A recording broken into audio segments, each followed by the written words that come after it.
Ma'am, pieces like this usually aren't meant for browsing. The sales associate's smile was thin, almost decorative, as her eyes slowly scanned Aaliyah Carter from head to toe. She didn't bother lowering her voice. One manicured finger lightly tapped the glass display case, a subtle signal to her colleague across the room. Another employee leaned closer, whispering just loud enough for nearby customers to hear. They always say they're just looking. A short laugh followed. The store manager, a tall man in an expensive suit, stepped forward and positioned himself between Aaliyah and the diamond display, as though protecting something fragile. "That necklace is valued at $2.8 million, he said flatly. "We typically assist serious buyers in private viewing rooms." His eyes lingered for half a second too long. Behind them, a security guard subtly moved closer. Customers pretended not to stare. Phones began to rise. And then the accusation came quick, confident, and devastating. Moments later, a police officer tightened cold metal handcuffs around Aaliyah's wrists while someone muttered, "I knew it." But what no one realized was that the woman they were rushing to judge was the last person they should have underestimated. "Tell us where you're watching from, and what time it is in your city." And if stories like this remind you how quickly assumptions can destroy truth, consider subscribing so you never miss what happens next. Chicago's Gold Coast district shimmered beneath the pale afternoon sun, its wide avenues lined with glass storefronts that reflected wealth in quiet, deliberate ways. Harrington and Company stood on the corner like a monument to exclusivity, its polished brass lettering catching light, its tall windows revealing carefully arranged displays of diamonds that seemed almost too perfect to belong to the ordinary world. Inside, the air carried the faint scent of white orchids and polished marble. Every detail had been designed to communicate a single message. This was a place where money spoke softly, but commanded everything. When Aaliyah Carter stepped through the revolving door at exactly 2:14 p.m., she did not look around in awe. She did not hesitate. She did not adjust her posture in the way many first-time visitors instinctively did. Instead, she walked forward with quiet precision, her movements calm, her gaze observant. At 34, Aaliyah possessed a presence that did not demand attention, yet somehow held it. Her dark brown skin carried a natural glow under the soft lighting. Her posture was straight, but not rigid, confident, but not performative. She wore a tailored charcoal blazer that fit as though designed for her alone, paired with a silk ivory blouse that caught the light with understated elegance. Her natural curls were styled neatly, framing a face defined by composure rather than expression. Minimal makeup revealed smooth skin and focused eyes that missed very little. A thin leather portfolio rested lightly in her left hand. It was the only item she carried. No large purse, no shopping bags, no visible symbols of excess wealth. Which, ironically, was exactly why the first sales associate barely acknowledged her presence. "Welcome to Harrington and Company," the young woman said automatically, her tone polite but distracted as she continued arranging a display of sapphire earrings. Her eyes flicked toward Aaliyah only briefly before returning to her task. In luxury retail, attention was rarely given freely. It was allocated, measured, calculated. Aaliyah did not seem offended by the cool reception. If anything, she appeared accustomed to it. She moved slowly past a case of emerald bracelets, pausing just long enough to observe the positioning of cameras embedded discreetly within the ceiling's architectural details. Her eyes reflected awareness, not curiosity. She understood rooms like this, rooms where quiet transactions could shape entire industries, rooms where influence could be exchanged with a single signature, and sometimes rooms where secrets were hidden behind elegance. She stopped in front of the central display. There, beneath reinforced glass, illuminated by carefully angled lighting, rested a diamond necklace designed to command silence. Each stone had been cut to identical proportions, allowing light to pass through in perfect harmony. The center diamond alone was large enough to suggest generational wealth, the kind rarely discussed openly, but always recognized instantly. The small placard beside it read, "Whitefire Collection 18-carat platinum setting, ethically sourced diamonds, $2,800,000. Aaliyah studied the necklace for several seconds. Her expression did not change, but her breathing slowed slightly. Behind the counter, another employee leaned closer to her colleague. "She didn't even ask the price," the woman whispered. "Doesn't matter," the other replied quietly. "People like that usually just want the experience." The words were soft, but not soft enough. Aaliyah heard them. She gave no visible reaction. Instead, she shifted her weight subtly, positioning herself at an angle that allowed her to see both the display and the mirrored reflection of the store behind her. Reflections often revealed more than direct observation.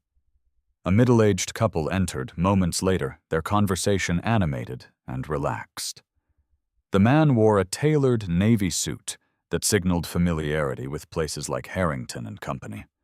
His watch alone likely cost more than most annual salaries. Immediately, the sales associate's tone changed.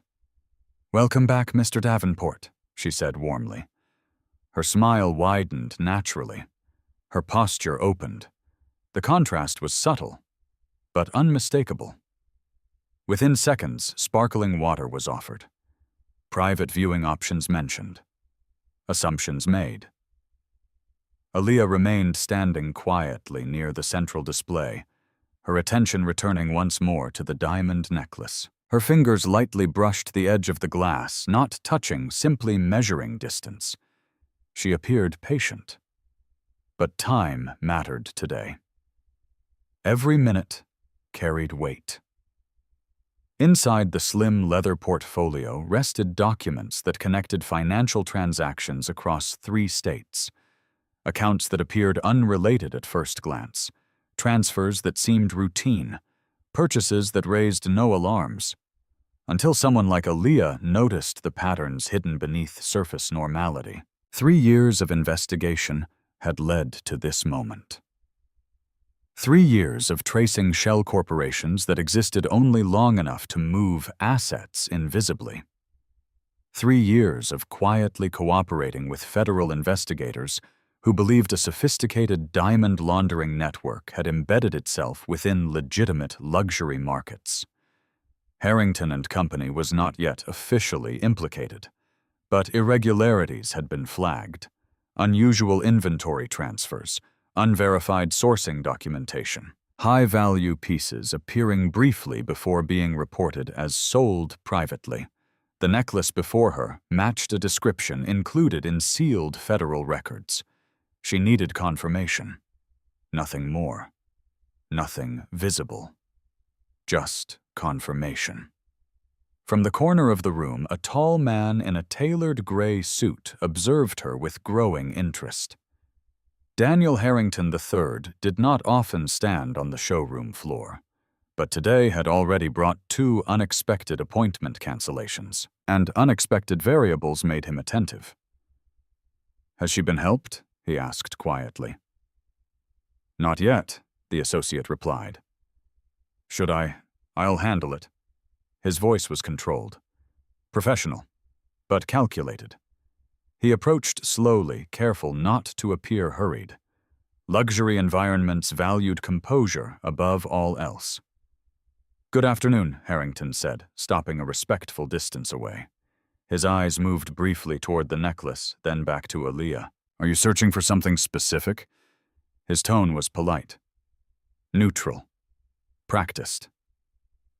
Aaliyah turned to face him fully for the first time. Her expression remained calm. "I'm interested in learning more about this piece."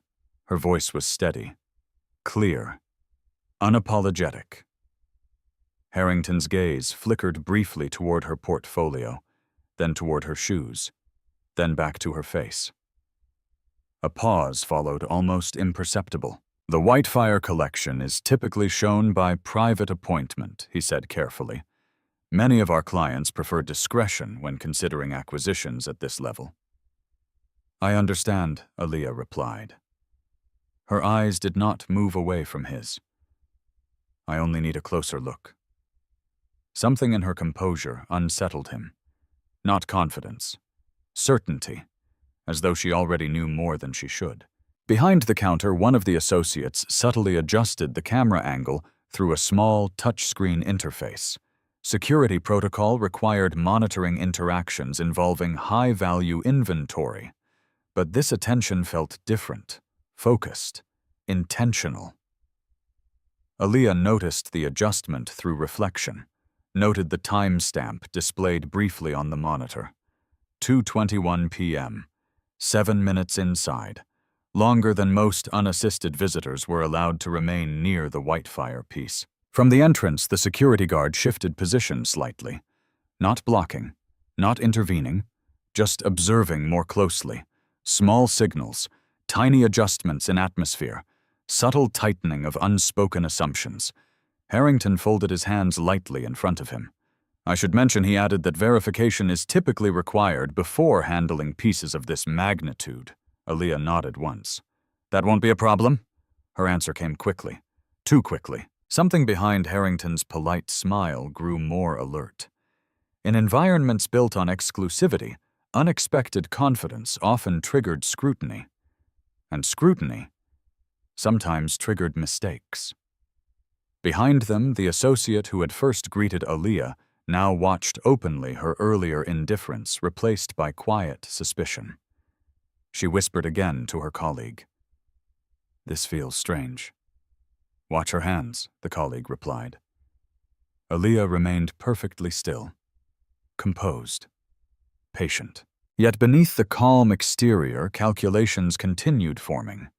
She had anticipated resistance, anticipated doubt, anticipated the weight of perception pressing invisibly against every word she spoke. What she had not anticipated was how quickly attention would escalate. Harrington gestured politely toward a side counter. If you would like, we can discuss details in a more private setting. Aaliyah glanced once more at the necklace, then back at him. Yes, she said quietly. I think that would be best. Neither of them noticed the woman near the entrance observing the scene carefully, watching the necklace, watching Aaliyah, watching everything. Within minutes, that same woman would raise her voice loud enough for the entire store to hear, and everything would change. The woman near the entrance had been inside Harrington and Company for less than 4 minutes yet.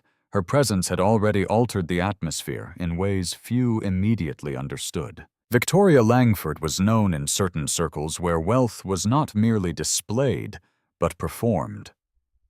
Her arrival rarely went unnoticed. Today was no exception. Her heels struck the marble floor with deliberate rhythm, announcing importance before introductions were even necessary. Draped over her shoulders was a cream-colored designer coat that had appeared in fashion editorials months earlier. A diamond bracelet rested effortlessly on her wrist, sparkling each time she lifted her hand to adjust her oversized sunglasses. 2 associates instantly approached her. Ms. Langford, welcome back, one greeted warmly. Victoria offered a brief nod, already scanning the displays with visible impatience. I'm looking for something specific, she said, her voice low but commanding. I was informed the Whitefire necklace arrived yesterday. Harrington's posture straightened slightly at the mention of the piece. Yes, of course, he replied, moving closer. It is currently secured in the main display. Victoria's eyes shifted across the showroom, then stopped. Not on the necklace. On Aaliyah. It was a glance lasting no more than 2 seconds, but something in Victoria's expression hardened, a subtle narrowing of the eyes, a silent question forming. Her gaze returned to Harrington. I assume access to such pieces is restricted, she asked casually. Of course, Harrington said. Good, Victoria replied. Her tone suggested expectation rather than curiosity. As Harrington moved toward the central display, A sales associate retrieved the key required to open the reinforced glass casing. The small metallic click carried across the room with quiet authority. The necklace was carefully lifted and placed on a velvet presentation tray. Even under controlled lighting, the diamonds captured attention with almost unsettling brilliance. Victoria leaned slightly closer. "Yes," she said. "This is exactly what I requested." Her fingers hovered near the necklace but did not touch. "I'll need a moment to consider," she added. "Certainly," Harrington replied. "We can prepare a private viewing space." As they turned toward the side lounge, a brief interruption occurred. One associate paused. Her brow furrowed. "I'm sorry," she said, glancing at the tray. "The clasp appears slightly misaligned." Victoria frowned. "What do you mean?" The associate examined the necklace more closely. Her movements slowed, careful, precise. Then she looked up. Her expression had changed. "The center diamond alignment is correct," she murmured. "But this clasp, it does not appear to be the original locking mechanism." Harrington stepped forward immediately. "What are you suggesting?" "I'm not certain," she replied cautiously. "But this piece should have a platinum triple lock closure. This appears to be a temporary fastening." Victoria's voice sharpened.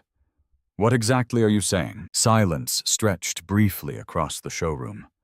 Another associate moved quickly to review inventory records on the digital system. Her fingers typed rapidly. "Item Whitefire, 4582. She read softly.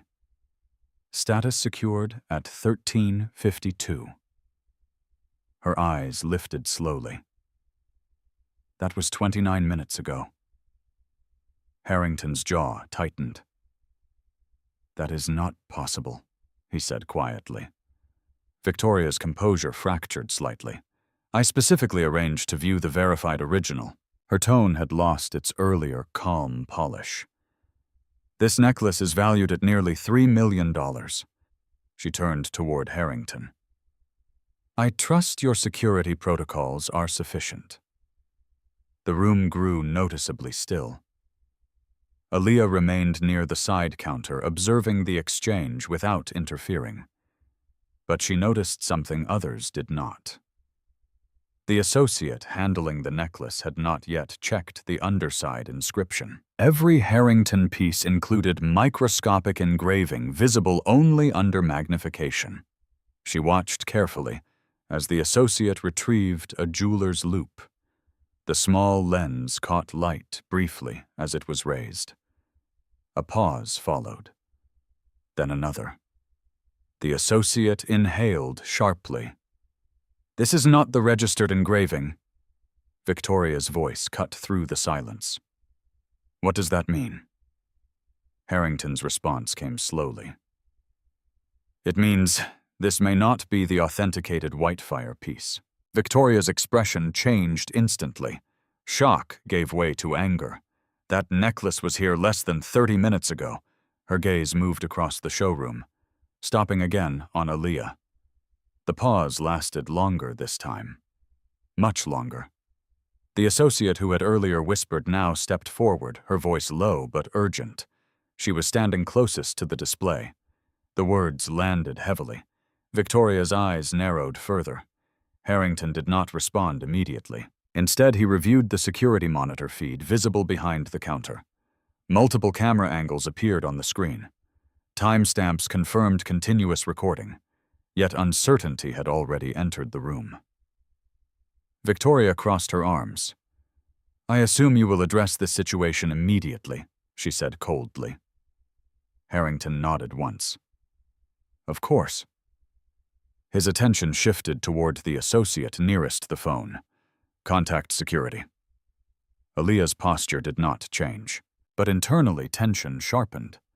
Something was unfolding faster than anticipated.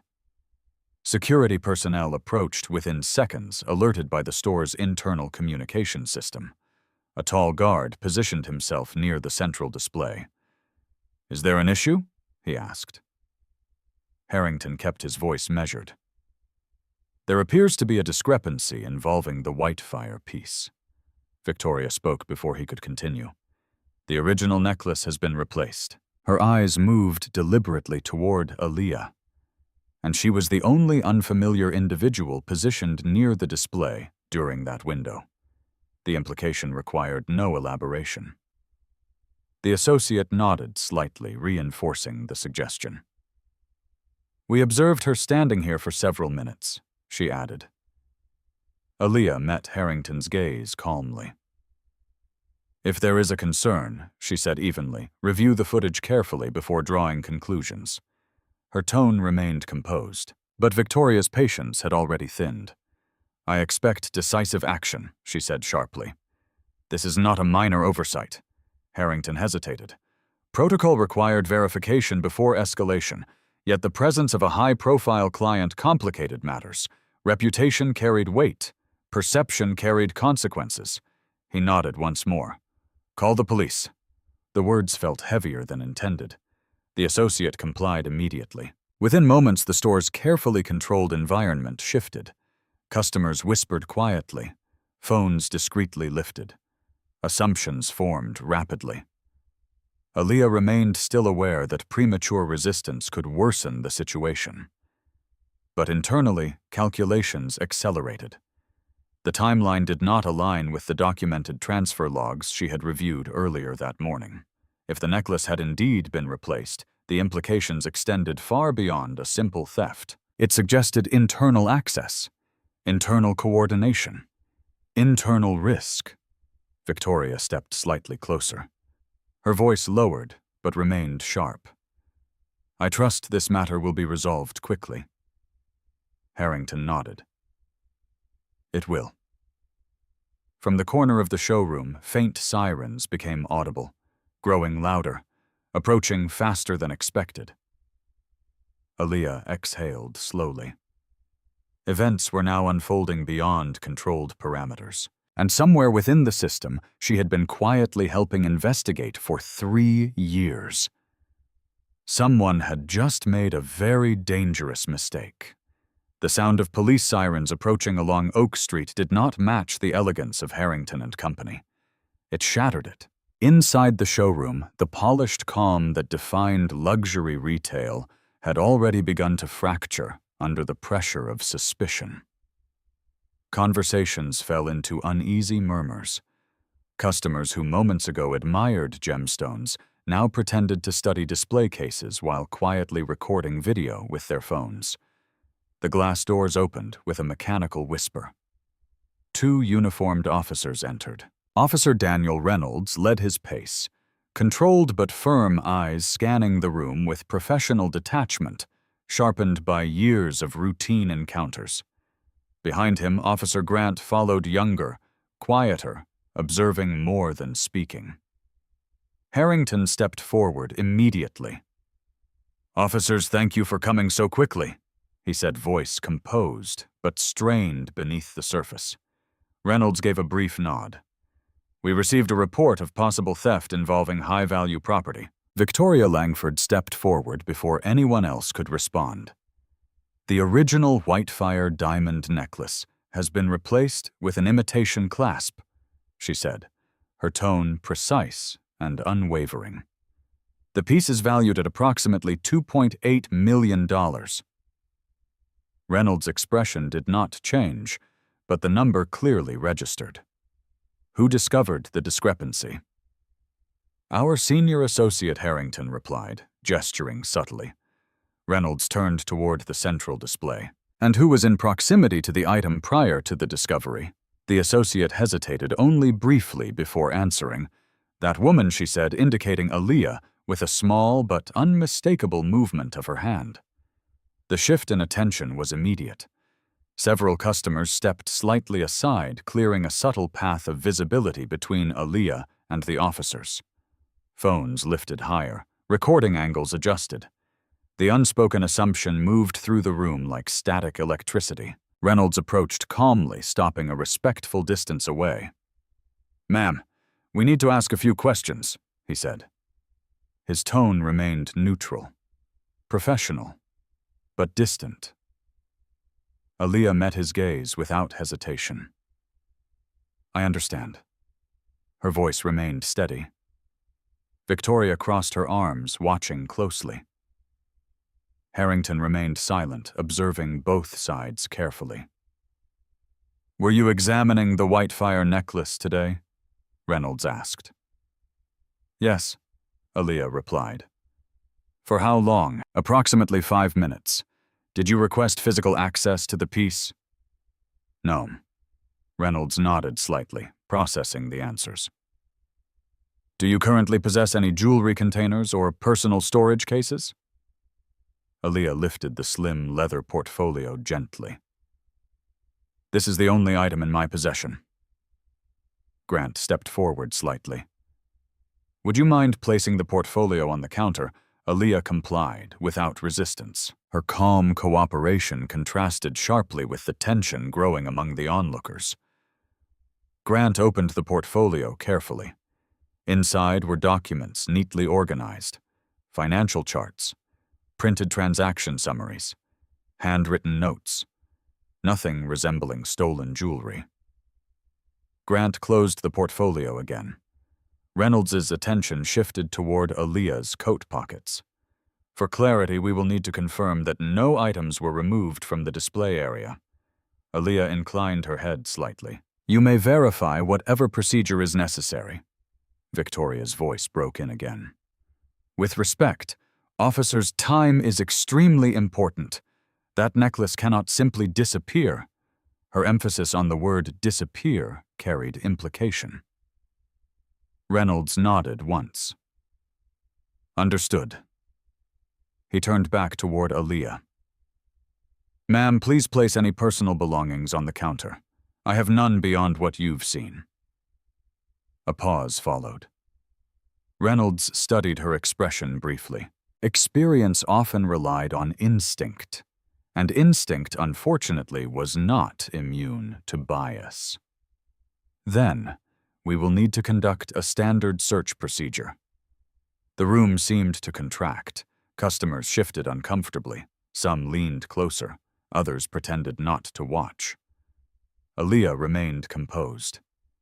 "If possible," she said evenly, "I would prefer that the store's security footage be reviewed first." Her tone remained respectful. "Measured. Reasonable." Victoria exhaled audibly. "With respect, this is not a negotiation." Harrington hesitated, clearly aware that escalation in front of witnesses could damage reputations beyond repair. Reynolds' voice remained calm. "We will review all relevant information, but initial verification ensures accuracy of subsequent steps." Grant gestured politely toward the marble counter. "Please place your hands here." The gesture appeared procedural, routine, yet the symbolism carried weight. Public scrutiny rarely allowed dignity to remain intact. Aaliyah placed her hands on the polished surface. The marble felt cold beneath her palms. Grant checked her sleeves carefully.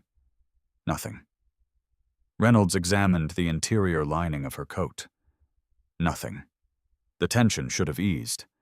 Instead, uncertainty deepened. Victoria shifted her weight impatiently. "This is becoming unnecessarily prolonged." Then one associate spoke hesitantly. "There is also her handbag." Aaliyah turned slightly. "I am not carrying a handbag." The associate frowned. "I thought I saw one earlier." Another associate nodded uncertainly. "I recall a small jewelry box near her position." Aaliyah's eyes narrowed slightly. "There was no jewelry box in my possession." Grant glanced at Reynolds. Reynolds's jaw tightened slightly. "Ma'am, did you handle any storage container while viewing the display number?" Victoria stepped closer, her voice lower but sharper. "This is extremely concerning." Harrington raised a hand gently. "Let us remain careful in our conclusions." But momentum had already begun shifting. An associate moved toward a nearby secondary counter. "There was a small velvet case placed here earlier," she said. Her voice carried growing urgency. "I distinctly remember setting it down." Reynolds approached the counter. Where exactly? Right here. Her finger indicated a precise spot on the marble surface. Empty. Grant examined the surrounding area. Nothing visible. Customers whispered again. The absence of the case increased suspicion, rather than relieving it. Reynolds turned back toward Aaliyah. "Ma'am, we may need to request further cooperation." Her composure remained intact. What specifically, Grant spoke quietly. "A standard containment protocol may be required while we verify inventory discrepancies." Victoria watched without blinking. Harrington's expression tightened. The decision carried risk, but in high-value environments, perceived inaction could be equally damaging. Reynolds spoke carefully. "Ma'am, until we confirm the location of the original necklace, we must ensure that all individuals present remain available for questioning." "I have no intention of leaving," Aaliyah replied calmly. Her voice held no trace of panic, only certainty. Grant retrieved a pair of handcuffs discreetly from his belt. The metallic sound, though quiet, carried unmistakable meaning. Aaliyah's eyes flickered briefly toward the reflective glass display, then back to Reynolds. "Is this necessary?" Reynolds answered with procedural restraint. "This is a temporary measure while we establish clarity." Victoria remained silent, watching, waiting. Customers leaned closer, phones now fully raised. Grant stepped forward. "Please place your hands behind your back." The moment hung suspended between dignity and assumption. Aaliyah did not resist, but something within her expression shifted. Not fear, not anger. Something more controlled. As the cold metal closed around her wrists, murmurs spread through the showroom. "She looks calm," someone whispered. "Too calm," another replied. Reynolds guided her gently but firmly away from the central display. Protocol required distance from contested property. Victoria exhaled slowly, tension easing from her posture. Harrington looked unsettled. The associate who had first indicated Aaliyah now avoided direct eye contact. Something about the situation felt incomplete, unresolved. Grant's radio crackled softly. Background chatter. Routine communication. Yet Aaliyah's attention shifted toward the faint sound. Her phone vibrated inside her coat pocket. Once, twice, 3 times. Persistent, urgent. Reynolds noticed. "You may silence your device," he said. Aaliyah did not move immediately. The vibration stopped, then resumed again seconds later. Someone was trying very hard to reach her, and whoever it was clearly did not yet know she was already in handcuffs. The atmosphere inside Harrington and Company no longer resembled the quiet elegance it had carefully cultivated for decades. The room had transformed into something tense and fragile, where every movement seemed amplified, and every whispered word carried sharp implications. Aaliyah Carter stood near the marble counter, her hands restrained behind her back, the cold metal of the handcuffs pressing lightly against her wrists. She did not struggle. She did not plead. She did not raise her voice. Her stillness unsettled the room more than resistance ever could. Officer Reynolds remained observant, scanning both the physical environment and the emotional temperature rising among those present. Experience had taught him that people revealed more in moments of discomfort than in moments of calm. "Let's walk through the timeline carefully," Reynolds said, his voice controlled but firm. Grant moved closer to the secondary counter, where the associate had claimed to see a velvet jewelry case moments earlier. "Describe the container again," Grant requested. It was small, the associate said, her fingers pressing lightly against the marble, as though trying to recall the exact texture of memory. Dark navy velvet, square edges. I placed it down briefly while assisting Ms. Langford. Victoria Langford lifted her chin slightly. I did not request any secondary pieces, she said coolly. My interest was exclusively the Whitefire necklace. The associate swallowed subtly. Yes, of course. I understand. But I remember seeing the case near the display area when Ms. Carter was standing there. Her eyes shifted briefly toward Aaliyah. Reynolds followed the glance. A navy velvet case would typically contain what type of item, he asked Harrington. Usually smaller diamond accessories, Harrington replied carefully. Bracelets, earrings, occasionally loose stones prepared for private viewing. Would such a case normally be left unattended? No, Harrington admitted. Grant examined the countersurface carefully, searching for impressions or markings left behind by the missing object. Any surveillance coverage of this position, he asked. Yes, Harrington replied quickly. Camera angle C4 monitors this entire section. One associate immediately pulled up the feed on the internal monitor. Timestamps scrolled backward, 2:16 p.m., 2:17 p.m., 2:18 p.m. Aaliyah appeared on screen, standing near the display case, her posture calm, her hands visible at her sides. 2:19 p.m. A customer passed between camera angles, briefly obscuring view. 2:20 p.m. The associate entered the frame carrying a small velvet box. 2:21 p.m. She placed it momentarily on the secondary counter while responding to Victoria's question regarding diamond certification. 2:22 p.m. The associate stepped away momentarily toward the storage cabinet. The box remained visible. 2:23 p.m. Aaliyah shifted slightly closer to the display. The velvet box remained untouched. 2:24 p.m. Another customer entered the frame, partially obstructing view. 2:25 p.m. The velvet box was no longer visible. The room grew still. Grant replayed the footage twice more.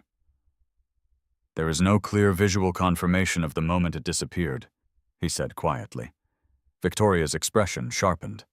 So within 9 minutes of her arrival, a multimillion-dollar necklace is compromised and an additional item disappears. Her words pressed heavily into the air. Reynolds folded his arms briefly. Circumstantial proximity alone does not establish removal, he said carefully.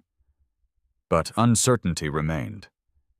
One associate spoke again. I distinctly remember seeing Ms. Carter standing closest to both items. Her tone was cautious, but the implication remained strong. Aaliyah spoke calmly. I did not touch any container. Her voice remained steady. Measured. Grant stepped closer. Would you consent to a secondary search procedure? Aaliyah nodded once. You may proceed. Grant examined her coat pockets once more. Nothing. Reynolds checked the interior seams carefully. Nothing. Grant then paused. Her portfolio, he said quietly. Aaliyah tilted her head slightly. You already examined it. Grant reopened the slim leather portfolio with deliberate care. Inside remained only documents. Charts, legal references, detailed financial transaction maps. Nothing resembling jewelry. Reynolds glanced toward Harrington. Does the store provide packaging materials resembling personal storage containers? Harrington hesitated. We do offer discreet packaging for private purchases. Grant's attention moved toward a small waste receptacle positioned near the secondary counter. Inside, beneath folded tissue paper, a corner of navy velvet appeared. Grant reached carefully inside. He withdrew a small, square jewelry box. The associate gasped softly. That is the one, she said immediately. Victoria's expression darkened. Open it, she demanded. Grant placed the box carefully on the counter and lifted the lid. Inside rested a delicate diamond bracelet. Not the Whitefire necklace, but a high-value item nonetheless. Harrington frowned. "That piece belongs to our Verona collection," he said slowly. "Value approximately $80,000. Grant examined the hinge mechanism. The clasp appears recently handled. Victoria crossed her arms. Why would an unrelated piece be concealed in a waste container? Reynolds glanced briefly toward Aaliyah. Her expression did not change. "I did not place that item there," she said calmly. The associate shifted uncomfortably. "I would never discard inventory packaging," she insisted quickly. Harrington's composure began to strain. "This suggests interference within our process," he said carefully. Grant lifted the bracelet gently with gloved hands. "The placement appears intentional," he said. Victoria's voice hardened.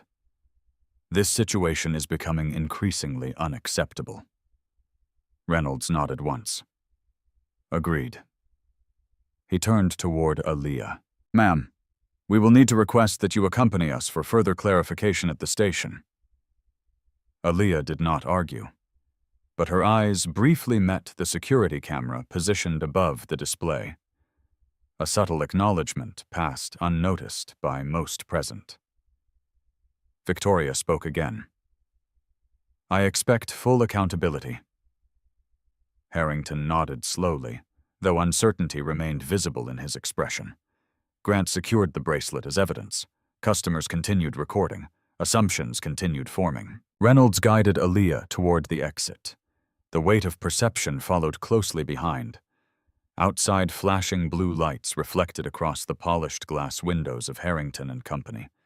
Pedestrians slowed. Curiosity spread quickly.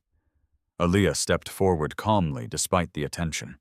Her phone vibrated again inside her pocket. Persistent. Urgent. Reynolds noticed. "Who is attempting to reach you?" Aaliyah met his gaze steadily. "Someone expecting an update." Reynolds paused briefly. "What kind of update?" Her answer came softly. "The kind that cannot wait." Grant opened the patrol car door. As Aaliyah prepared to enter the store's internal security director rushed outside holding a tablet. "Officer Reynolds," he called urgently. "There is an irregularity in the inventory timestamp logs." Reynolds turned. "What kind of irregularity?" The director hesitated. "The Whitefire necklace was registered in vault transfer 30 minutes before Ms. Carter entered the store." Grant's brow furrowed. "That contradicts the display record." "Yes," the director replied. "And it suggests something else entirely." Reynolds looked back toward the showroom windows. Toward Harrington. Toward Victoria. Toward the cameras still recording. Something about the timeline no longer aligned, and if the necklace had already been moved before Aaliyah arrived, then someone inside Harrington and Company had just made a very expensive mistake. The rear door of the patrol vehicle closed with a dull final sound that seemed to echo louder than necessary. Inside the car, the air felt heavier, enclosed by a silence filled with unfinished conclusions. Aaliyah Carter sat upright, her hands still restrained behind her back, the cold steel cuffs pressing against her wrists in a steady reminder of how quickly perception could transform into consequence. Officer Grant adjusted the rearview mirror, slightly observing her expression for any sign of agitation. There was none. She did not appear panicked. She did not appear confused. She appeared focused. Reynolds entered the driver's seat, shutting the door with controlled precision. The faint hum of the engine started, but the car did not immediately move. Instead, Reynolds looked at the dashboard clock. 2:41 p.m., less than 30 minutes since the first accusation had been voiced. 30 minutes capable of altering reputations, careers, and investigations. Grant broke the silence quietly. "Ms. Carter, you understand that this is a procedural detention not a formal charge. I understand, Aaliyah replied calmly. Her voice remained steady, neither defensive nor submissive. Outside the window, the reflections of pedestrians passing along Oak Street flickered across the glass like distorted memories. Reynolds spoke without turning fully around. You requested that surveillance footage be reviewed before escalation. Yes. And yet we now have a missing necklace and an additional item recovered from a waste receptacle in close proximity to where you were standing. Aaliyah did not rush her answer. Circumstances can create patterns that appear convincing, she said quietly. Grant studied her more closely. That sounds like a prepared statement. It sounds like experience, she replied. Reynolds shifted the vehicle into motion. Traffic moved slowly along the avenue, the afternoon congestion typical for the district. The flashing blue lights atop the patrol car reflected intermittently across surrounding storefront windows, drawing attention even where curiosity was not intended. Inside the vehicle, the silence returned briefly. Then Aaliyah's phone vibrated again. Persistent. Measured. Reynolds glanced toward Grant. Retrieve the device. Grant carefully reached into the coat pocket, removing the phone. The screen displayed multiple missed calls from a single contact. No name. Only initials. M.D. Grant raised an eyebrow. Expecting an important conversation, Aaliyah met his gaze calmly. Yes. Grant hesitated. Reynolds spoke quietly. You may answer on speaker. Grant pressed accept. A calm but urgent voice filled the confined space. Aaliyah, where are you? The tone carried familiarity. Professional urgency. I am currently unavailable, Aaliyah said carefully. A pause followed. Then the voice spoke again, lower now. You missed the scheduled check-in. We initiated trace protocol. Grant exchanged a brief glance with Reynolds. The terminology sounded unusual. I encountered an unexpected delay, Aaliyah replied. The voice did not respond immediately. Then came a question. Are you secure? Reynolds leaned slightly closer to the radio console, listening. Aaliyah answered deliberately. I am currently in transit with local law enforcement. Silence. Then a quiet exhale. Understood, the voice said. Grant spoke. Sir, please identify yourself. Another pause. Then calm authority entered the tone. This is Michael Davenport, Department of Justice Liaison. Grant's posture shifted subtly. Reynolds slowed the vehicle slightly. What is the nature of your relationship to Ms. Carter? Reynolds asked carefully. The answer came without hesitation. She is operating under federal protection status connected to an active financial investigation. Silence filled the patrol car. Reynolds processed the statement carefully. Sir, we have no record of that designation. You would not, Davenport replied. The clearance level is restricted. Grant tightened his grip slightly on the phone. Then why is she currently under suspicion for theft of high-value property? Another pause. Then a carefully measured response. Because someone moved faster than they should have. Reynolds pulled the vehicle toward the curb. Traffic continued around them. The sound of distant horns blurred into background noise. Reynolds spoke again. If Ms. Carter possesses protected status, why were we not informed prior to engagement? Operational discretion, Davenport said calmly. Her presence at Harrington and County was not intended to trigger intervention. Grant glanced toward Aaliyah. Her expression remained controlled. You are saying she was at the store in an official capacity? Grant asked. Yes. What was the purpose of her visit? I cannot disclose full operational scope, Davenport replied. But the Whitefire necklace is connected to an evidentiary chain under federal review. Reynolds's jaw tightened slightly. Then we may currently be interfering with an active investigation. That is correct, Davenport said evenly. Grant exhaled slowly. Reynolds spoke again. Why did she not disclose this information immediately? Because premature disclosure compromises multi-agency coordination. The answer settled heavily inside the vehicle. Grant returned the phone carefully. Is there an immediate directive? Reynolds asked.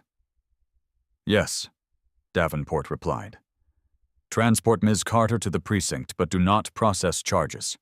Federal agents are already en route. Reynolds nodded once, though Davenport could not see the gesture. Understood. The call ended. The silence that followed felt different from before. More deliberate. Grant finally spoke. You could have told us. Aaliyah's response remained calm. Timing matters in cases involving organized financial crime. Grant leaned back slightly. So, the necklace. Maybe part of a larger network, she replied. Reynolds returned the vehicle to traffic flow. His voice remained controlled. If the necklace was removed before your arrival, as the timestamp suggests, then someone inside that store anticipated scrutiny, Aaliyah said quietly. Grant considered the implication. Meaning internal coordination, yes. Reynolds focused on the road ahead, and now that internal coordination knows law enforcement has become involved. Aaliyah's eyes moved briefly toward the passing skyline, which accelerates risk. Grant spoke more cautiously now. You understand the position this places us in. I do. Reynolds exhaled slowly. Federal agents will clarify jurisdiction upon arrival. Aaliyah nodded slightly. Outside, the city continued its rhythm. Unaware that within one patrol car, a local misunderstanding had just intersected with a federal investigation involving millions of dollars in untraceable assets. Grant finally asked the question forming in both officers' minds. Ms. Carter, exactly how valuable is the information connected to that necklace? Her answer came quietly, enough to dismantle a network that has operated undetected for nearly a decade. Reynolds tightened his grip slightly on the steering wheel, and now those involved no attention has shifted toward them. Yes, Grant spoke carefully. So the mistake made inside that store, Aaliyah finished the thought, may force them to act sooner than planned. The patrol car turned toward the precinct entrance. Inside, routine activity continued, unaware of the significance approaching. And somewhere across the city, someone who believed their operation remained invisible had just been given reason to panic. The precinct building stood in sharp contrast to the polished elegance of Harrington and Company. Its brick exterior bore the quiet fatigue of decades of public service, its interior illuminated by fluorescent lighting that exposed rather than softened reality. As Officer Reynolds guided Aaliyah Carter through the double-glass doors at exactly 3:02 p.m., conversations slowed just slightly. It was not unusual for officers to escort detainees inside, yet something about Aaliyah's composure drew attention. She did not look disoriented. She did not appear ashamed. She walked with the same steady posture she had carried through the luxury showroom minutes earlier. Grant removed the handcuffs only after they reached a private interview room. The faint metallic click echoed in the small space, leaving a brief indentation on Aaliyah's wrists that she ignored completely. "Please have a seat," Reynolds said. Aaliyah nodded once and sat calmly across from the small metal table fixed to the floor. The room carried the faint scent of old paperwork and recycled air, the quiet hum of overhead lights, filling spaces between words. Grant remained near the door, arms loosely folded, watching. Reynolds placed a thin file folder on the table. "For clarity," he began, No formal charges have been filed. Aaliyah inclined her head slightly. I appreciate the distinction. Reynolds studied her expression carefully. You do not appear surprised by the situation. I am not, she replied. Grant raised an eyebrow. That level of calm usually comes from experience. Aaliyah's gaze rested briefly on the blank wall behind Reynolds. Yes, she said quietly. It does. Reynolds opened the file folder, though the pages inside contained little more than preliminary incident notes. We will wait for federal confirmation before proceeding further. He paused. But you should understand something. Aaliyah met his eyes. Public perception rarely waits for clarification. She nodded once. I am aware. The reality was familiar. Painfully familiar. For most of her life, assumptions had arrived faster than facts. She remembered being followed through department stores as a teenager while her friends browsed freely. She remembered professors questioning whether her analytical conclusions were overly ambitious. She remembered clients requesting a second opinion only to later credit her findings once validated by someone else. Each moment had seemed isolated at the time. But patterns revealed themselves eventually. Patterns shaped expectations. Expectations shaped behavior. And behavior shaped opportunity. Grant broke the silence gently. You did not react when the handcuffs were applied. No. Why Aaliyah considered the question carefully. Because reaction often becomes the story instead of the truth. Grant nodded slowly. That sounds practiced. It is. Her voice remained steady, but something deeper moved beneath the calm. 3 years earlier, when federal investigators first approached her with questions regarding irregular diamond import records, she had not anticipated the scale of what would follow. Initially, the inquiry appeared routine. Several luxury suppliers reported minor discrepancies in valuation documentation. Unusual, but not unheard of. Then patterns began emerging. Repeated invoice adjustments, transit records that did not align with customs declarations, insurance claims filed within hours of reported shipments, entities appearing briefly within financial chains before dissolving without trace. At first glance, the irregularities appeared administrative, clerical, minor, but when viewed collectively, they revealed design, intent, structure, a network capable of laundering high-value assets through legitimate luxury markets without immediate detection. Aaliyah's expertise in forensic financial analysis allowed her to recognize subtle connections hidden beneath layers of legal complexity. Her reports eventually reached the Department of Justice, then the FBI, then multi-agency coordination.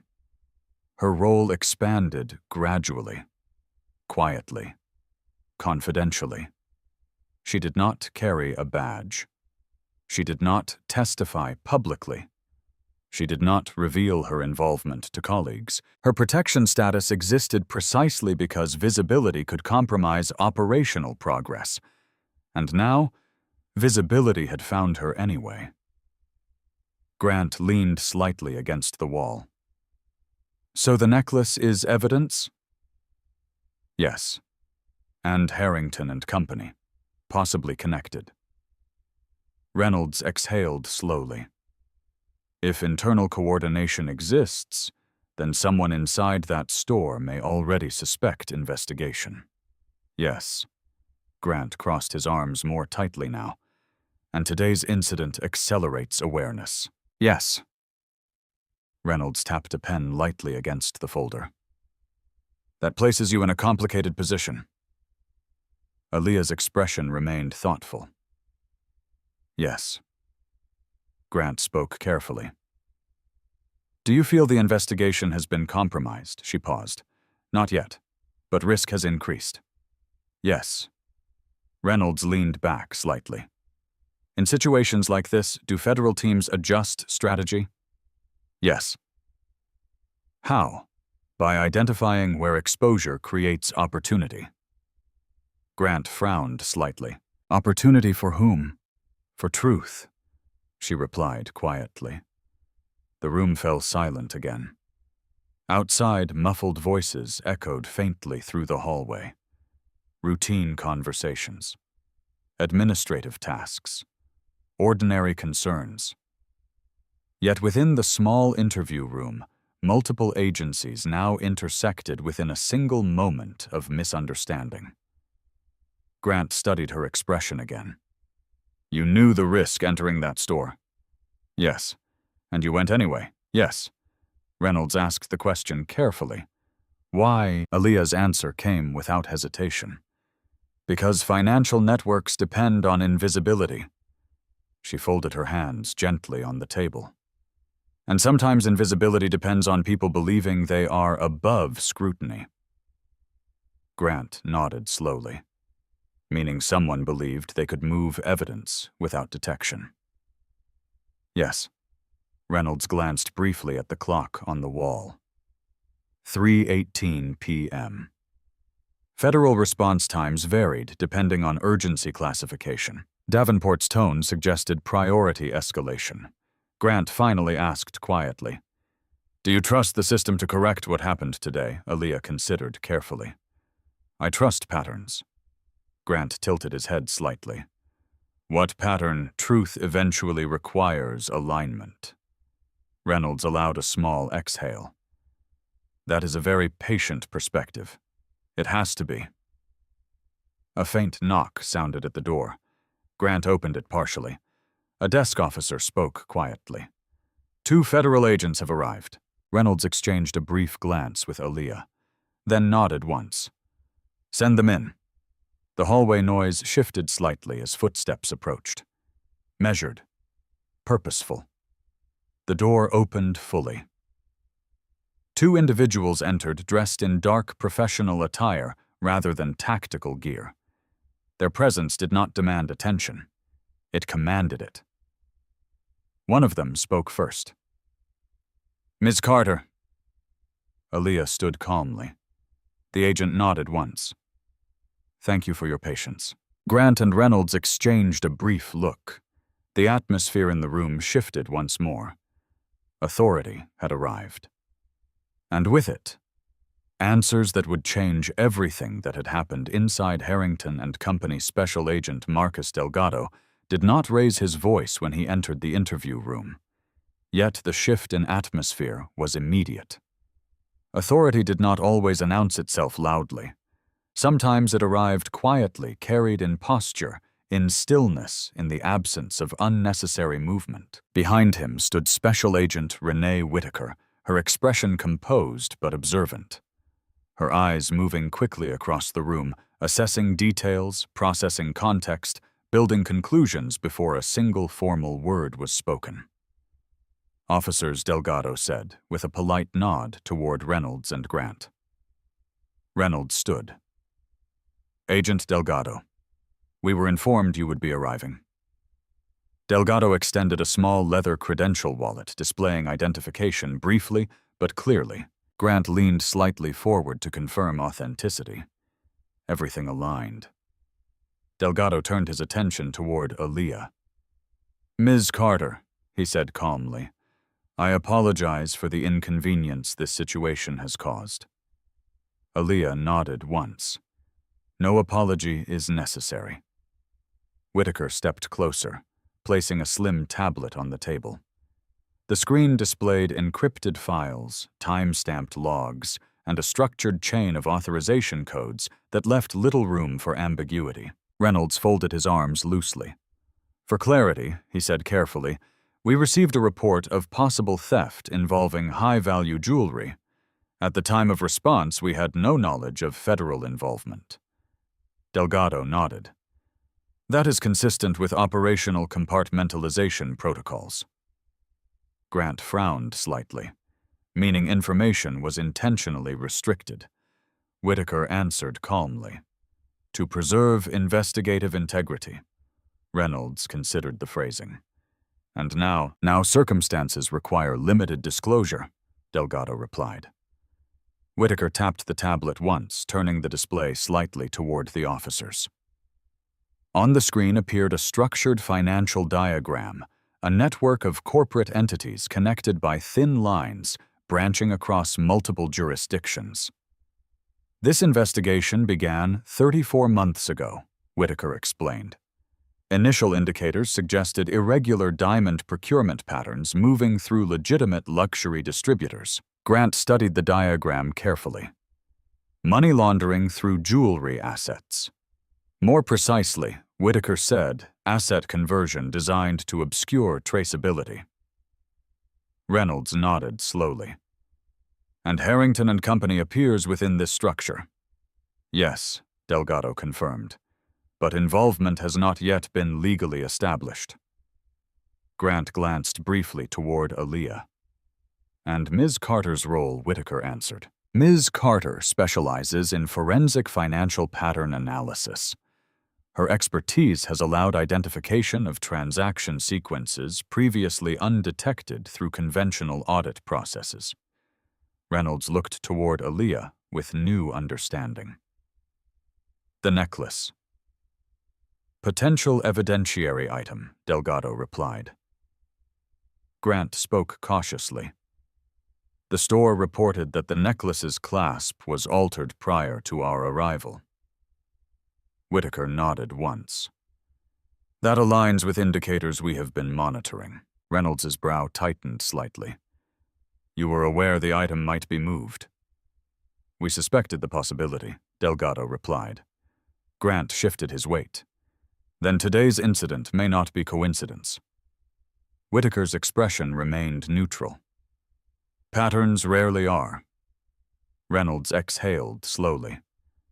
And now the individuals involved may suspect exposure. Yes, Delgado said. Grant leaned forward slightly. That increases risk of evidence relocation. Whitaker nodded. Correct.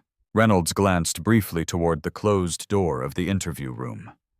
We detained Ms. Carter under procedural protocol due to circumstantial proximity. Delgado's tone remained measured. We understand. Grant spoke carefully. She did not disclose her status at the scene. Whitaker looked toward Aaliyah. That was appropriate? Reynolds raised an eyebrow. Appropriate, yes, Whitaker replied calmly. Premature disclosure could have alerted internal actors. Grant crossed his arms. Instead, local law enforcement unintentionally accelerated awareness. Delgado nodded once, which presents both complication and opportunity. Reynolds tilted his head slightly. How so? Whitaker tapped the tablet again, revealing a timestamp comparison. The necklace was removed from secure vault inventory 30 minutes before Ms. Carter entered the showroom. Grant nodded slowly. We were informed of that irregularity by the store's security director. Whitaker zoomed in on the timestamp. However, transfer authorization appears digitally validated by an internal credentials account. Reynolds leaned closer. Meaning someone within Harrington and Company executed the movement. Yes, Delgado said. Grant considered the implication carefully. If internal personnel moved the necklace prior to Ms. Carter's arrival, then the theft accusation may serve as misdirection. Whitaker nodded once. That is one working theory. Reynolds spoke thoughtfully. The additional bracelet discovered in the waste container may also represent staged confusion. Correct, Whitaker replied. Grant looked toward Aaliyah again. So the assumption of guilt was anticipated. Aaliyah spoke quietly. Patterns often rely on predictability. Reynolds exhaled slowly. And predictability includes bias. No one disagreed. Whitaker continued. 3 shell corporations connected to diamond resale transactions were dissolved within 48 hours of Ms. Carter's scheduled visit. Grant frowned. That suggests information leakage. Yes, Delgado said. Or internal suspicion. Reynolds leaned back slightly. And now those responsible may attempt asset relocation before federal seizure authorization finalizes. Whitaker nodded. Which is why timing has become critical. Grant asked carefully. What is required from us? Delgado answered calmly. Cooperation. Reynolds gave a short nod. That is already understood. Whitaker retrieved a digital file. We will require access to all incident documentation, body camera footage, and chain of custody records associated with the bracelet recovered at Harrington and Company. Grant agreed immediately. Those can be provided. Delgado turned toward Aaliyah. Are you prepared to proceed? Her answer came without hesitation. Yes. Reynolds studied her expression. You intend to return to the store, Whitaker answered. Not immediately, Grant asked. Then what is the next step? Delgado paused briefly. We observe who moves first. Reynolds considered the strategy. You expect someone connected to the necklace to act quickly. Whitaker nodded once. Pressure creates mistakes. Grant exhaled slowly. And mistakes create evidence. Yes, Delgado confirmed. A brief silence settled across the room. The misunderstanding that had begun as a public humiliation now revealed itself as part of a far larger structure. Reynolds finally spoke. For the record, Ms. Carter cooperated fully at the scene. Whitaker acknowledged the statement with a small nod. That will be noted. Grant leaned slightly closer to the table. Will federal protection status be formally disclosed? Delgado shook his head. Not yet. Reynolds frowned slightly. She remains vulnerable to public assumption. Whitaker's tone remained steady.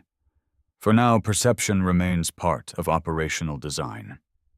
Grant exhaled quietly. That places considerable burden on her. Aaliyah spoke calmly. I accepted that responsibility when I agreed to assist. Reynolds looked at her with new respect. Grant spoke quietly. So whoever moved that necklace, Whitaker finished the thought, now believes their plan remains intact. Delgado closed the tablet. But they do not yet realize the timeline has already begun collapsing around them. Reynolds stood slowly. Then we proceed carefully. Delgado nodded. Carefully.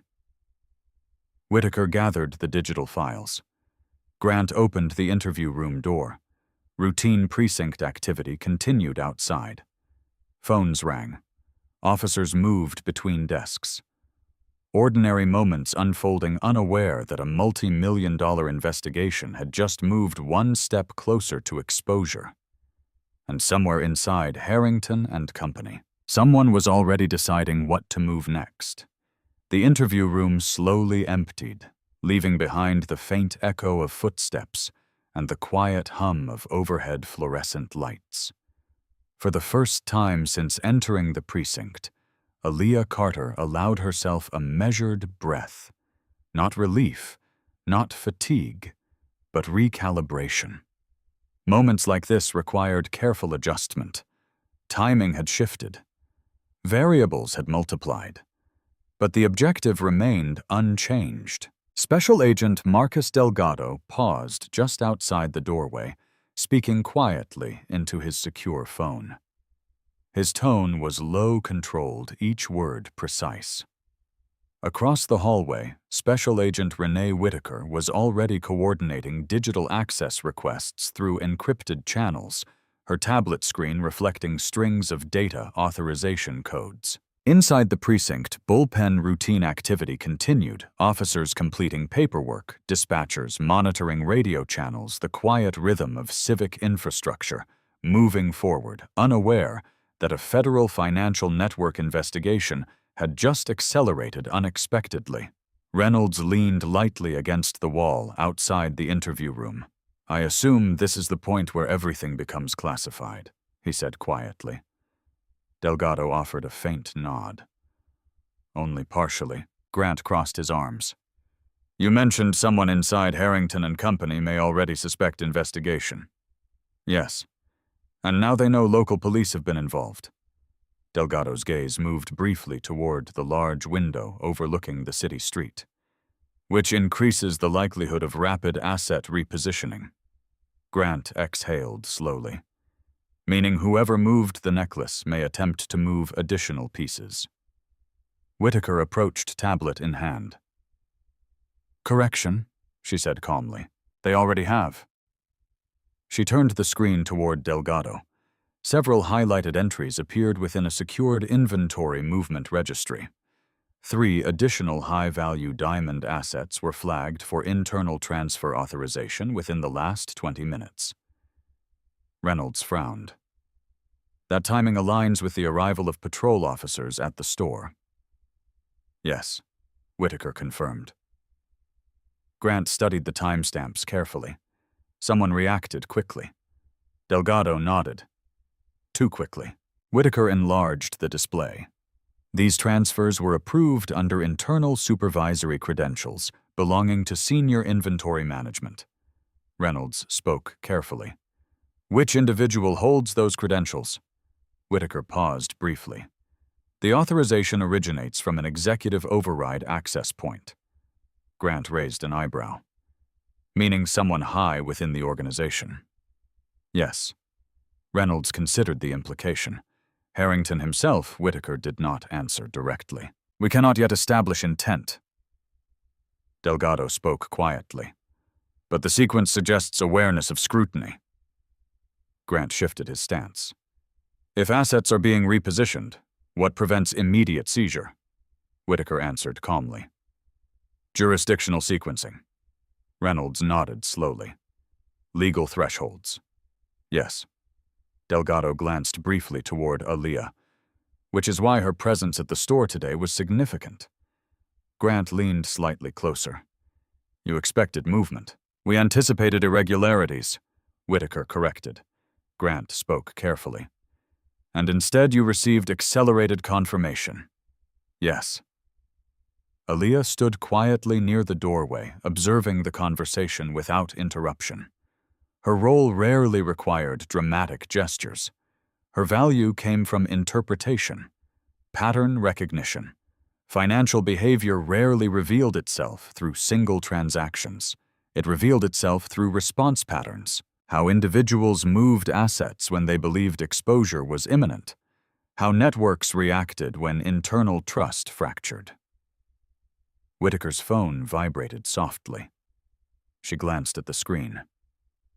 Digital forensics has identified a remote access login initiated from within Harrington and Company at 2:37 p.m. Reynolds checked the timeline mentally. That corresponds with the moment Ms. Carter was escorted outside. Yes, Whitaker said. Grant nodded slowly, meaning someone inside the store used the distraction to initiate asset movement. Delgado's expression remained neutral, which suggests coordinated awareness. Reynolds exhaled quietly. The accusation against Ms. Carter may have been used as cover. Whitaker gave a small nod. That possibility is being evaluated. Grant crossed his arms again. If that is correct, then someone intentionally redirected suspicion. Aaliyah spoke for the first time since leaving the interview room. Misdirection is often more valuable than concealment. Delgado looked toward her, and today, misdirection occurred in plain sight. Grant shook his head slowly. So while everyone focused on one perceived theft, Whitaker finished the thought.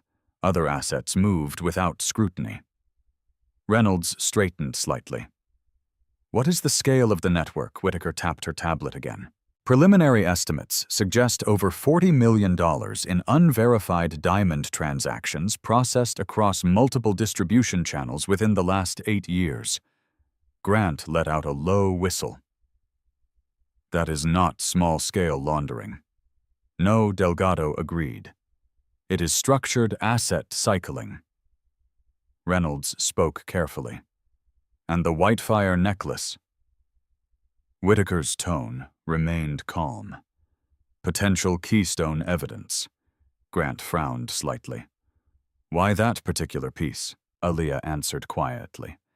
Because its sourcing documentation contains inconsistencies linking multiple shell suppliers that should not legally intersect. Reynolds nodded slowly. So proving irregularity in that piece could expose the broader structure. Yes, Whitaker added. And whoever authorized its premature movement may have revealed their level of involvement. Grant leaned slightly forward. So what happens now? Delgado's voice remained steady. We allow pressure to continue working. Reynolds tilted his head slightly. You do not intend immediate confrontation. Whitaker shook her head once. Premature confrontation alerts all connected nodes. Grant exhaled. So patience remains strategy? Yes, Reynolds asked carefully. And Ms. Carter's public detention? Whitaker answered. Remains part of observable narrative. Grant looked briefly uncomfortable. She becomes the visible story. Aaliyah spoke calmly. Visibility is sometimes useful. Delgado nodded once. If internal actors believe suspicion has successfully shifted, they may attempt further consolidation. Whitaker checked another notification. Financial monitoring indicates unusual transaction preparation activity through an offshore account associated with Verona Holdings. Grant frowned. That name appeared in the bracelet inventory classification. Yes, Whitaker confirmed. Reynolds straightened slightly, meaning the bracelet discovered in the waste container may not have been random. No, Aaliyah said quietly. It was a signal. Grant looked toward her. A signal to whom? To anyone monitoring operational response patterns. Whitaker nodded slowly. Which suggests internal communication within the network. Delgado glanced toward the precinct entrance. We should assume increased movement within the next 6 hours. Grant crossed his arms. Do you anticipate physical relocation of assets? Whitaker answered calmly. Yes. Reynolds spoke carefully. Then surveillance coordination becomes priority. Delgado nodded. Already initiated. A faint vibration sounded from Whitaker's device. She checked the screen briefly, then looked up. Confirmed. Grant leaned forward slightly. What is confirmed? Whitaker met Delgado's gaze. Executive-level login credentials just accessed secure inventory routing protocols again. Reynolds exhaled slowly. They are still moving assets. Delgado nodded once. Yes. Grant spoke quietly. They believe they still control the timeline.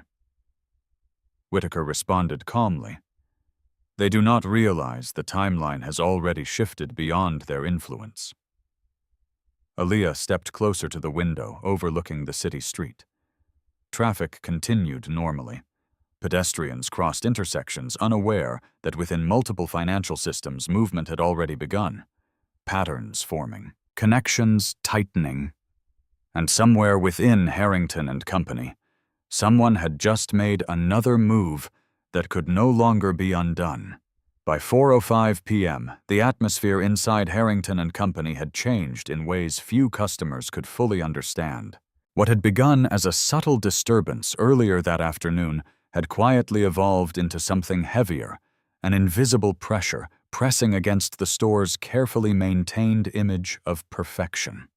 Staff members continued assisting clients, but the ease of their movements had tightened. Smiles lingered half a second too long. Conversations felt slightly rehearsed. Daniel Harrington III stood inside his private office overlooking the showroom floor, watching reflections in the glass, rather than the customers themselves. From that vantage point, he could observe body language without being directly seen. Years of experience had taught him that perception controlled value just as much as rarity did. And right now, Perception felt unstable. Victoria Langford remained in the private lounge area, her posture elegant, but her patience noticeably diminished. She had declined sparkling water twice, a small but meaningful deviation from her usual composure. "The original necklace must be located," she said firmly. Harrington nodded, maintaining controlled professionalism. "Our internal audit team is reviewing all vault transfer logs." Victoria's eyes narrowed slightly. "I trust your internal team understands the urgency." They do. Her fingers rested lightly on the velvet armrest, but her gaze remained sharp. Reputation is fragile in environments like this. Harrington did not respond immediately. He already understood. Luxury depended on trust. Trust depended on consistency. And consistency depended on absolute control of inventory chain of custody. A soft knock sounded at his office door. His executive assistant entered quietly, carrying a tablet. "Sir, the vault timestamp discrepancy has been confirmed." Harrington accepted the device. Displayed on screen was a digital verification chain showing authorized transfer approval for the Whitefire necklace at 1:43 p.m., 31 minutes before Naomi Carter had entered the store. Harrington's jaw tightened subtly. "Who authorized the transfer?" he asked. The assistant hesitated briefly. "The authorization was issued through executive override credentials." Silence filled the office. Harrington lowered the tablet slowly. "Executive override requires biometric confirmation." "Yes. Then who accessed the vault?" The assistant swallowed carefully. "The credentials correspond to your executive clearance." Harrington's eyes lifted sharply. "That is not possible. The biometric confirmation appears valid." Victoria's voice cut in from across the room. "You are suggesting someone used your credentials?" Harrington remained very still. "Executive override is restricted to 3 individuals, and you are one of them," Victoria replied calmly. Harrington nodded once. "Yes. Then either your system has been compromised," she said carefully, "or someone inside your organization has gained access at a level that should not exist." Harrington stood slowly moving toward the large digital inventory monitor mounted on the wall. "Display authentication log sequence," he instructed. The assistant complied. Rows of encrypted entries appeared. Timestamp, credential ID, authorization layer, vault sector designation. Each line represented movement within a structure designed to eliminate uncertainty. And yet uncertainty now existed. Victoria spoke quietly.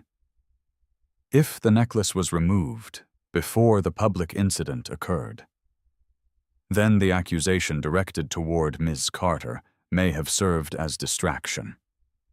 Harrington finished. The realization settled heavily.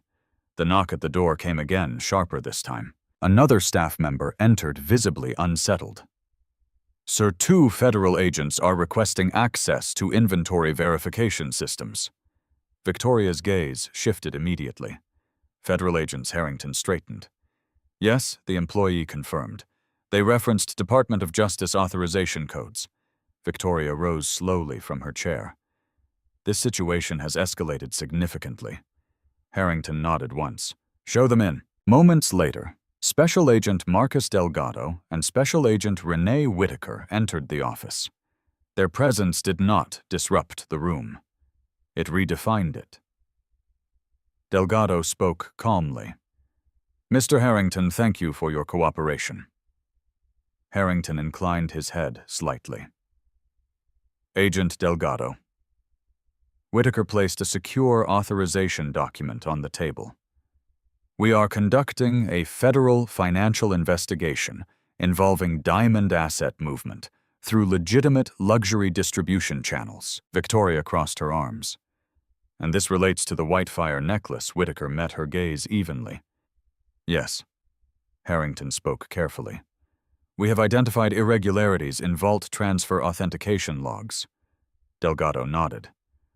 That aligns with investigative expectations. Victoria's composure sharpened.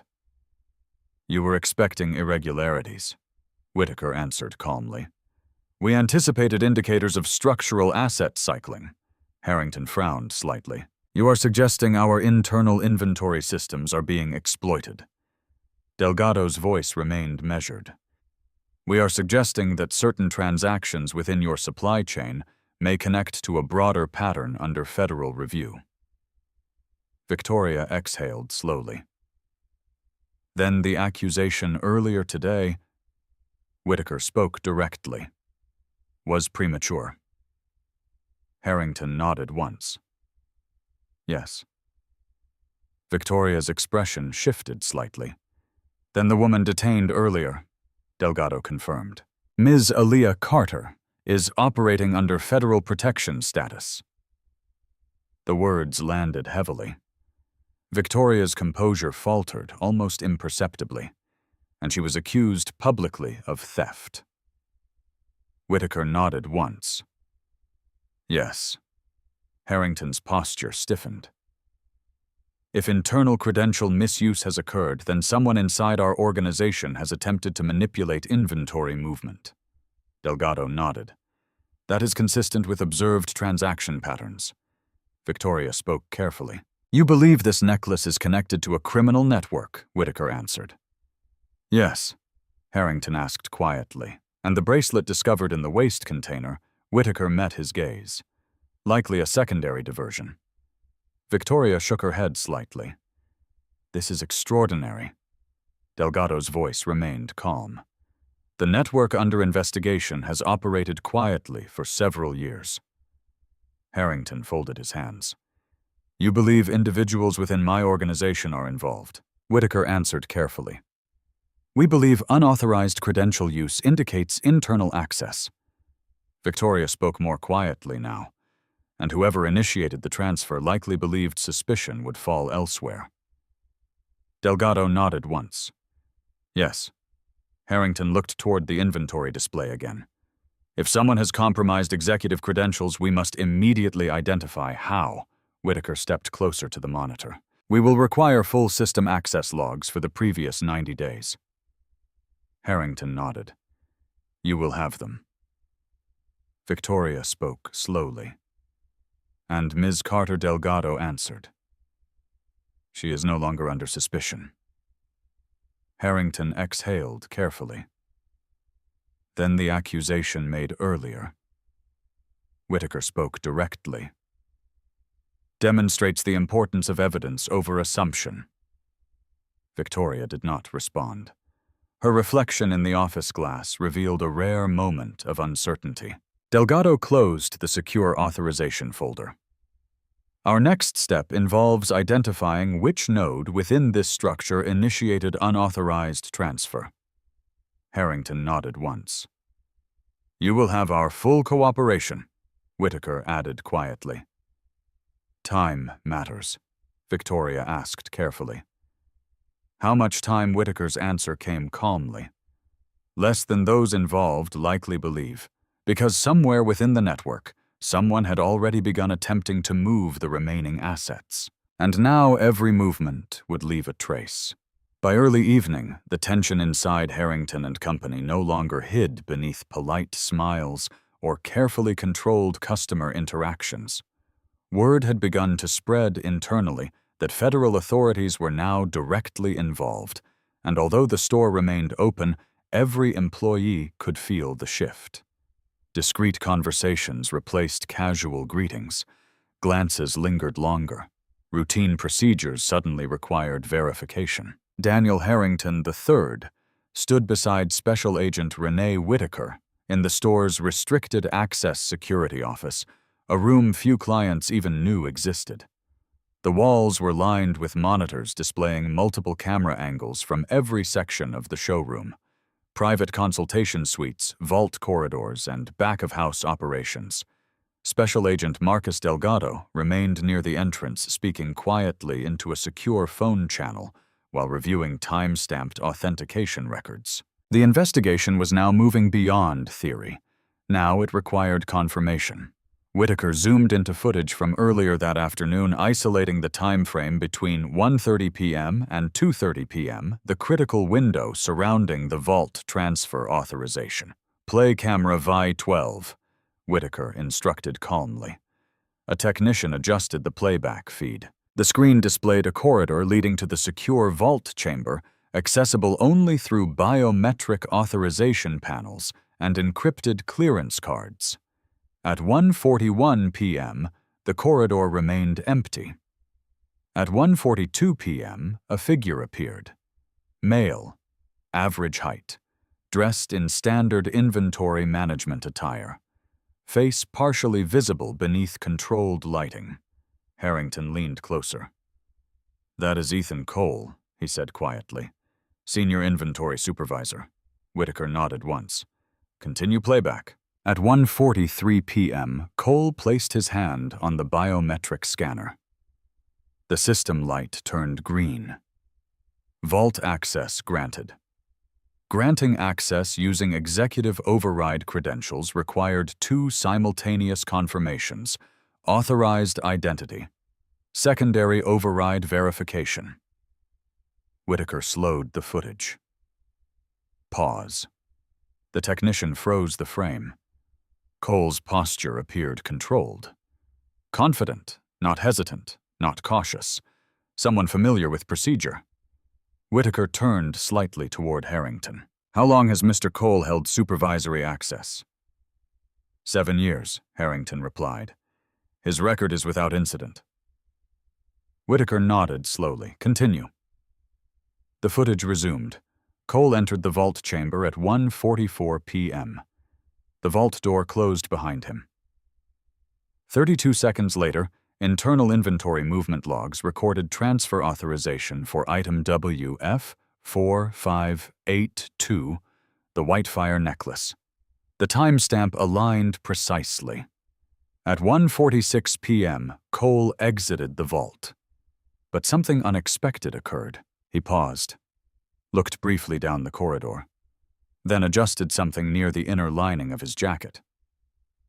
Whitaker raised a hand. "Pause again." The technician froze the frame. Delgado stepped closer to the screen. Zoom. The image enlarged. Cole's hand appeared to press lightly against the interior pocket of his jacket. Harrington's expression darkened. "Inventory removal requires secure transport casing," he said. "Items are not permitted to leave vault chambers unsecured." Whitaker spoke quietly. And yet this item did.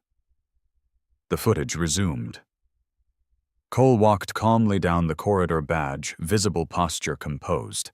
No alarm triggered, no alert generated. Authorized movement, authorized exit. But authorization did not equal legitimacy. Whitaker requested another camera angle. "Display corridor C7. The technician complied. At 1:48 p.m., Cole entered the internal packaging area. At 1:49 p.m., another employee entered, briefly exchanging a few words. Audio was unavailable, but body language suggested familiarity, trust, routine interaction. Whitaker slowed playback. Cole handed the employee a small velvet container. The employee placed it on a packaging station. But the Whitefire necklace did not reappear on record as returned to secured storage. Instead, the next system entry listed the necklace as prepared for private client review. Harrington's jaw tightened. That request was never formally submitted. Whitaker nodded. "Which suggests system manipulation." Delgado stepped closer. "Cross-reference employee identification." The technician entered the request.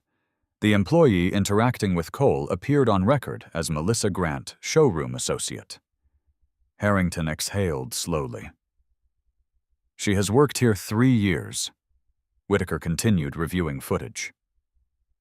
At 2:03 p.m., Melissa Grant exited the packaging area holding a velvet case. At 2:05 p.m., she entered the showroom floor. At 2:06 p.m., she approached the central display. At 2:07 p.m., the necklace appeared in the display casing. Whitaker paused again. The necklace was returned to the display after vault removal. Harrington frowned. That contradicts standard chain of custody. Delgado spoke quietly. Unless the display piece had already been altered. Whitaker nodded once.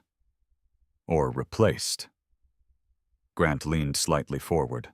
The clasp discrepancy. Harrington nodded. The triple lock mechanism had been replaced with temporary fastening. Whitaker tapped the screen again. Continue playback. At 2:16 p.m., Aaliyah. Carter entered the showroom. At 2:18 p.m., she approached the display. At 2:20 p.m., Melissa Grant briefly placed a secondary velvet container on the nearby counter. At 2:23 p.m., another customer momentarily blocked camera view. At 2:24 p.m., the velvet container was no longer visible. Whitaker turned slightly toward Delgado. The bracelet.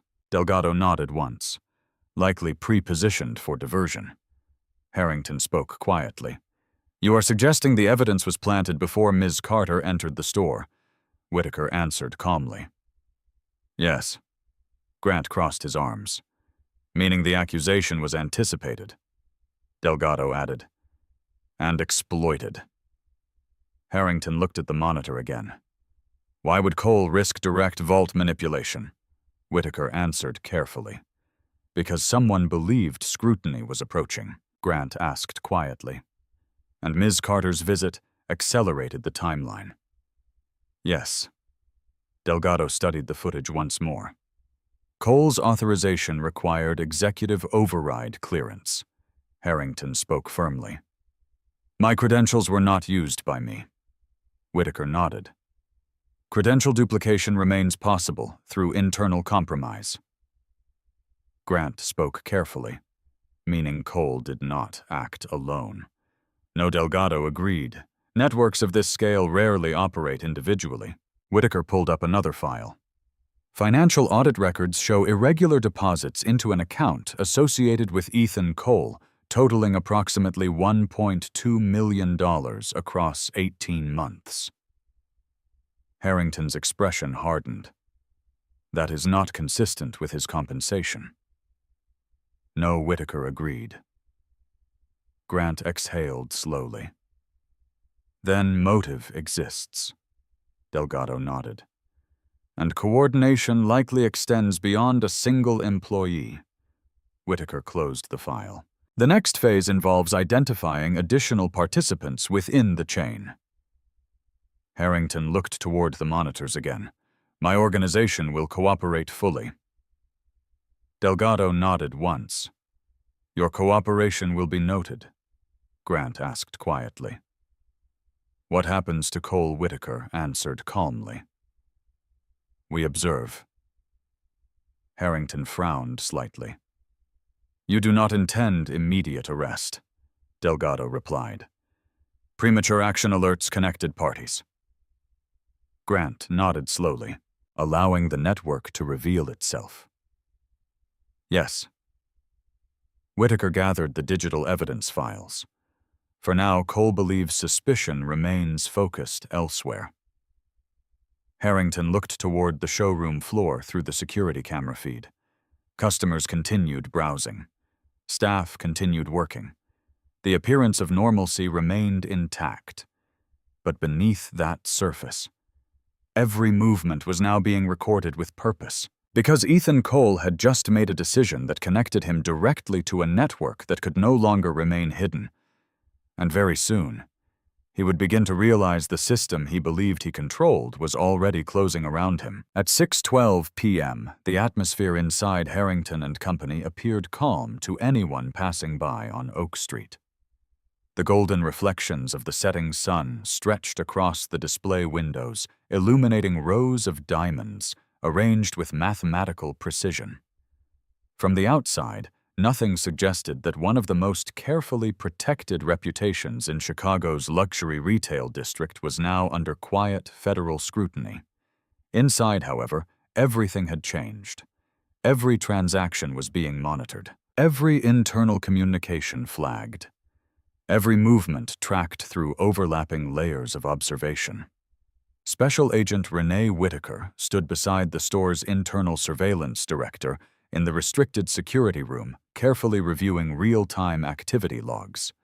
The system displayed each employee's identification badge movement, time-stamped down to the second. Ethan Cole's badge had just registered access to Corridor C7 again. Whitaker's eyes narrowed slightly. "He's returning to the packaging area," she said calmly. Special Agent Marcus Delgado stepped closer to the monitor. "Pull camera feed." The image appeared immediately. Cole moved with controlled efficiency, his posture steady but subtly tense, in ways visible only when compared to earlier footage. He checked the corridor briefly before entering the packaging room. "He knows something has changed," Delgado said quietly. Whitaker nodded once. "He may not know what." Inside the precinct, Officer Reynolds stood beside Aaliyah Carter, observing the same feed through a secure remote connection provided by the federal team. "This is the moment pressure becomes visible," Reynolds said thoughtfully. Aaliyah remained focused on the screen. "Pressure reveals priorities." On the monitor, Cole opened a secured drawer beneath the packaging counter. His movements appeared deliberate, but not hurried someone attempting to maintain composure despite growing urgency. Whitaker zoomed the camera angle slightly. Cole removed a small sealed envelope, then another, then a narrow velvet case. Delgado spoke quietly. "He is consolidating items." Whitaker nodded. "Likely preparing relocation." Reynolds crossed his arms. He believes suspicion has not yet reached him directly. Aaliyah spoke softly. "People often assume they still have time." Cole checked the corridor again before placing the envelope inside the inner pocket of his jacket. His hand paused briefly, pressing the fabric flat, as though ensuring concealment. Whitaker tapped the keyboard. "Badge movement shows scheduled access to loading corridor in 12 minutes. Delgado exhaled slowly. He intends to exit through staff delivery access. Reynolds glanced toward Aaliyah. "That exit point bypasses customer-facing surveillance." "Yes," Whitaker confirmed. "Designed for vendor discretion." Grant leaned slightly forward. "Meaning minimal public visibility." Delgado nodded. "Which is why he selected it." On screen, Cole removed a small device from his pocket. A flash drive. He inserted it briefly into the packaging terminal. Whitaker's fingers moved quickly across her tablet. "Unauthorized data transfer attempt detected." The screen displayed encrypted file extraction progress. Grant frowned. "He is copying inventory logs." Delgado nodded once, likely attempting to remove digital evidence linking transactions. Whitaker initiated remote access override. "Transfer blocked." Cole's posture shifted almost imperceptibly. He attempted the action again. "Second attempt detected." Whitaker said calmly. "System now flagging anomaly." Reynolds exhaled slowly. He knows the system is watching. Cole removed the drive, quickly placing it back inside his pocket. His composure remained controlled, but subtle tension now appeared in the angle of his shoulders. "He is adjusting his plan," Delgado observed. Whitaker checked the timestamp. Next predicted movement in 3 minutes. Inside the showroom, customers continued browsing, unaware of the unfolding sequence behind closed doors. Victoria Langford remained seated in the private lounge, speaking quietly with Harrington, her tone far more cautious than earlier that afternoon. The shift in power dynamics was already beginning to ripple outward. Earlier assumption had controlled the narrative. Now evidence was reshaping it. Reynolds spoke quietly to Aaliyah. Earlier today, the entire room assumed you were responsible. She nodded slightly. Assumptions move faster than verification, Grant added. And now the individual responsible believes he still has control. Whitaker spoke calmly. He does not realize how much of his activity is already documented. On the screen, Cole exited the packaging room, walking toward the service corridor leading to the delivery exit. His badge registered access. Whitaker activated additional camera angles. Multiple visual confirmations secured. Delgado spoke into a secure channel. Surveillance Team Alpha, confirm external positioning. A quiet voice responded through the earpiece. Alpha in position. Reynolds raised an eyebrow. You already anticipated this movement. Delgado nodded once. We anticipated the need. Cole approached the service exit door. He paused briefly, glancing through the narrow glass panel. Then he opened the door. Outside, a delivery van sat idling. Unmarked. Ordinary. Whitaker zoomed the external camera feed. The vehicle was not registered in scheduled delivery logs. Grant crossed his arms, meaning external coordination. Delgado spoke calmly, expected.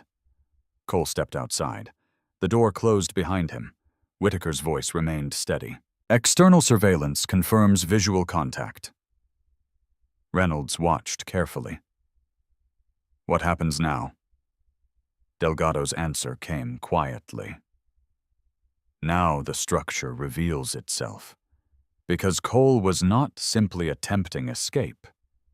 He was attempting connection.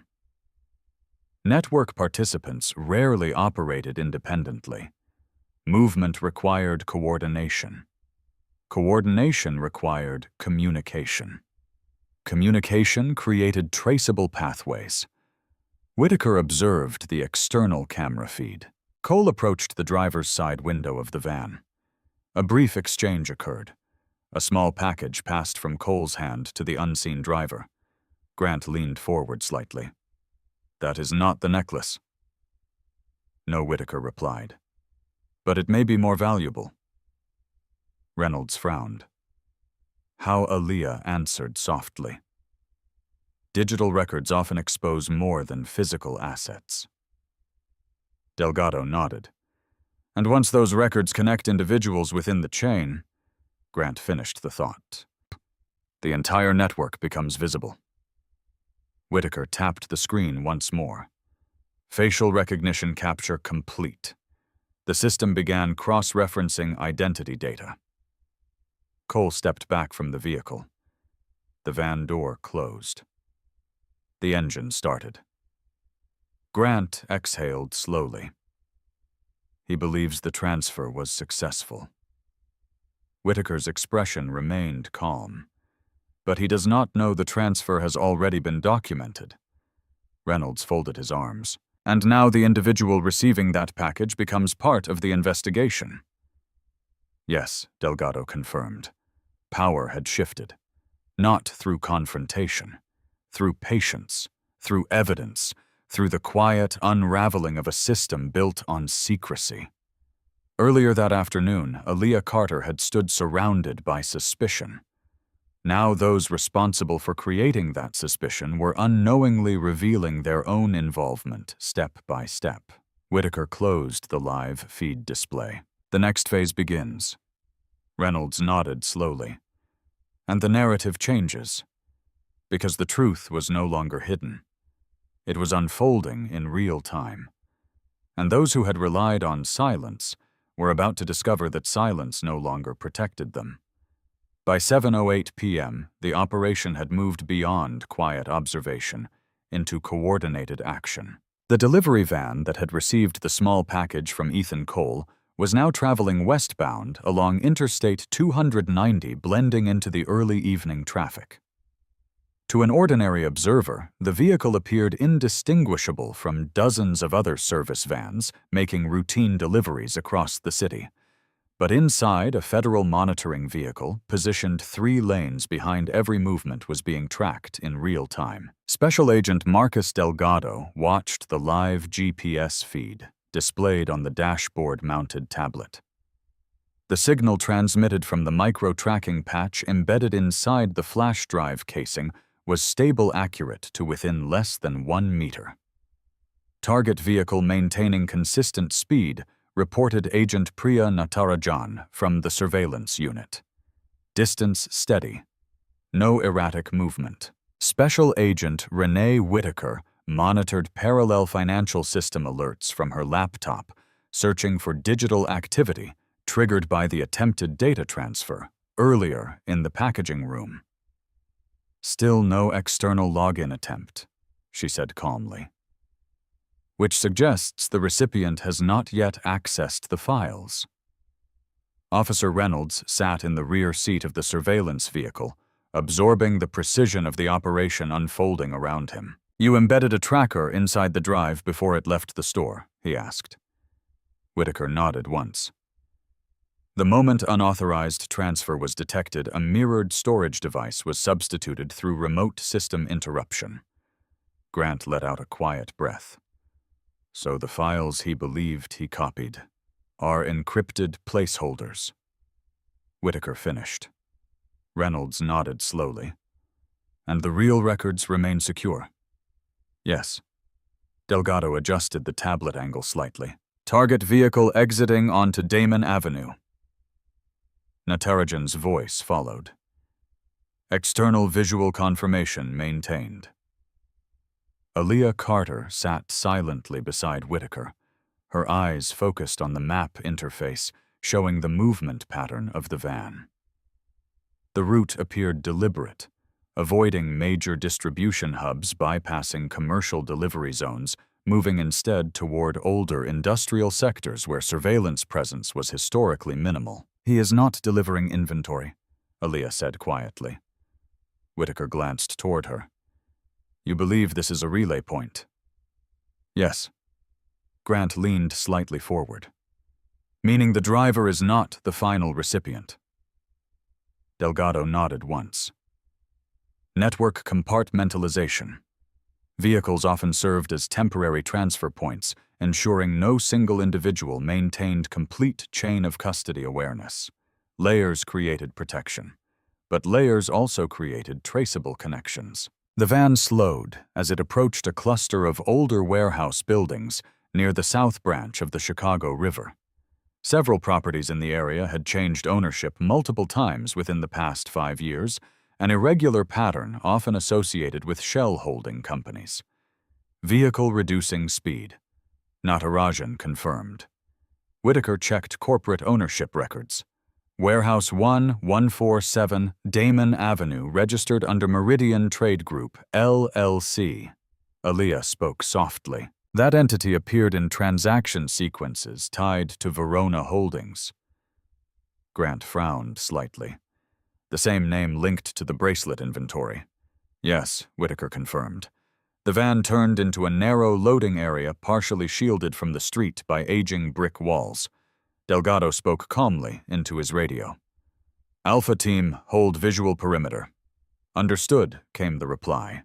Through binoculars, Natarajan observed the driver exit the vehicle, carrying the sealed envelope that had been transferred moments earlier from Cole. A second individual stepped forward from the warehouse entrance. Male, tall, wearing dark business attire, inconsistent with manual labor roles. "Image capture in progress," Whitaker said quietly. Facial recognition software began cross-referencing identity markers through federal database systems. A result appeared seconds later. "Victor Hale, Chief Financial Officer of Meridian Trade Group." Grant exhaled slowly. "That is not coincidence." "No," Delgado said. "It rarely is." Hale accepted the envelope, calmly opening it partially as he walked toward the warehouse interior. Whitaker tapped the screen once more. "Audio intercept initiating." Through the directional microphone feed, fragments of conversation became audible, transfer timing compromised, unexpected law enforcement presence. "Accelerate liquidation schedule." Grant shook his head quietly. "They know something has changed." Delgado nodded. but they do not yet know how much we already know. Inside the warehouse, Hale connected the flash drive to a secured laptop. Whitaker monitored the data interface remotely. Attempted file access detected. She paused briefly. Encryption protocol engaged. Grant leaned forward slightly. What will he see? Whitaker answered calmly. Nothing usable. On screen, Hale frowned as the file directory appeared blank. He attempted a secondary access pathway. Again, no usable content appeared. Whitaker nodded once. He is realizing the data is incomplete. Delgado spoke quietly. That uncertainty will prompt further communication.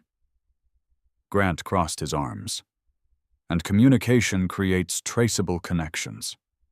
Yes, Whitaker confirmed.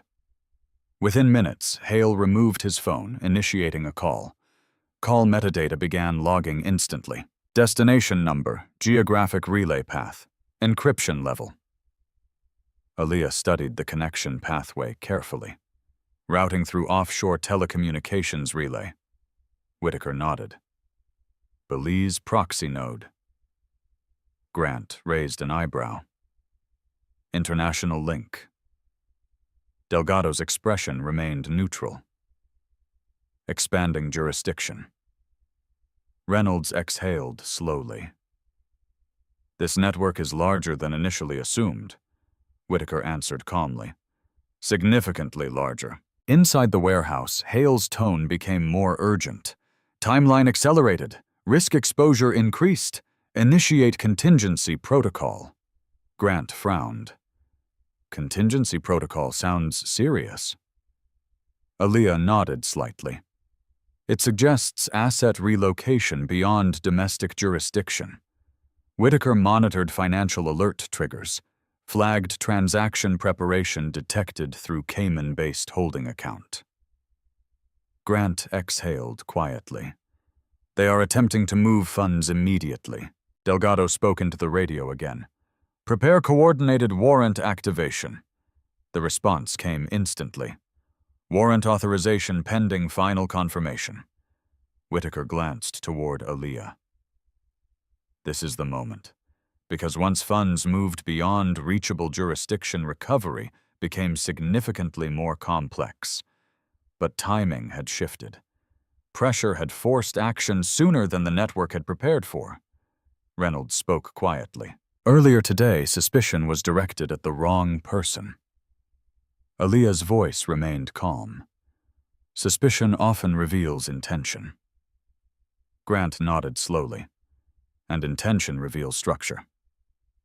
Delgado's secure device vibrated once. He checked the message, then looked toward Whitaker. Authorization granted. Whitaker nodded. Proceed. Outside the warehouse, federal vehicles began positioning quietly. Unmarked. Precise. Patient. Justice was no longer theoretical. It was now in motion. And inside the warehouse, Victor Hale had just made a decision that would connect every layer of the network directly to the evidence they believed they had successfully concealed. The structure was unraveling, and this time, no one could redirect suspicion fast enough to stop it. At 8:26 p.m., the quiet industrial block on Damon Avenue no longer resembled the forgotten commercial strip it had appeared to be just hours earlier. Unmarked federal vehicles lined both ends of the street, their presence subtle but unmistakable to anyone familiar with investigative operations. Inside, Warehouse 1147, Victor Hale, had only just ended his encrypted phone call when the sound of controlled, deliberate footsteps approached from the far end of the concrete corridor. He turned instinctively. Too late. Special Agent Marcus Delgado stepped forward first, his badge visible, but his voice calm. Mr. Hale Delgado said evenly. Hale's expression did not collapse immediately. Experienced professionals often maintained composure even when outcomes became inevitable. But the slight tightening in his jaw revealed recognition. Recognition that the timeline had shifted beyond recovery. Federal agents, Hale said slowly. Yes, Delgado replied. We have authorization to secure this location. Special Agent Renee Whitaker entered moments later, accompanied by 2 additional agents carrying sealed evidence containers. Hale exhaled slowly. I assume this concerns inventory discrepancies. Whitaker met his gaze directly. This concerns financial transactions connected to unauthorized asset transfers involving diamond inventory exceeding $40 million. The number landed heavily. Even for someone accustomed to high-value movement, the articulation of the total created weight. Hale remained silent. Delgado stepped slightly closer. The flash drive you attempted to access contained mirrored encryption placeholders. Hale's eyes shifted briefly toward the laptop screen. The realization was immediate. He had not secured evidence. He had revealed intent. Whitaker placed a printed authorization warrant on the table beside him. We are requesting full cooperation regarding all digital and physical assets stored within this facility. Hale gave a faint nod. Resistance would only accelerate legal consequences. And professionals at his level understood exactly when leverage disappeared. Meanwhile, several blocks away, the first news alert began circulating online. A bystander's earlier recording from inside Harrington and Company had already begun gaining traction on social media platforms. The video showed Naomi Carter standing calmly as officers placed handcuffs around her wrists, while murmurs filled the showroom. The caption accompanying the video read, "Woman arrested in luxury jewelry theft at Harrington and Company." Initial reactions flooded comment sections quickly. Assumptions formed rapidly. Speculation spread. But less than 30 minutes later, a second video appeared. Footage of federal vehicles arriving quietly at the store. Images of agents entering through restricted access doors. Comments began shifting. Questions emerged.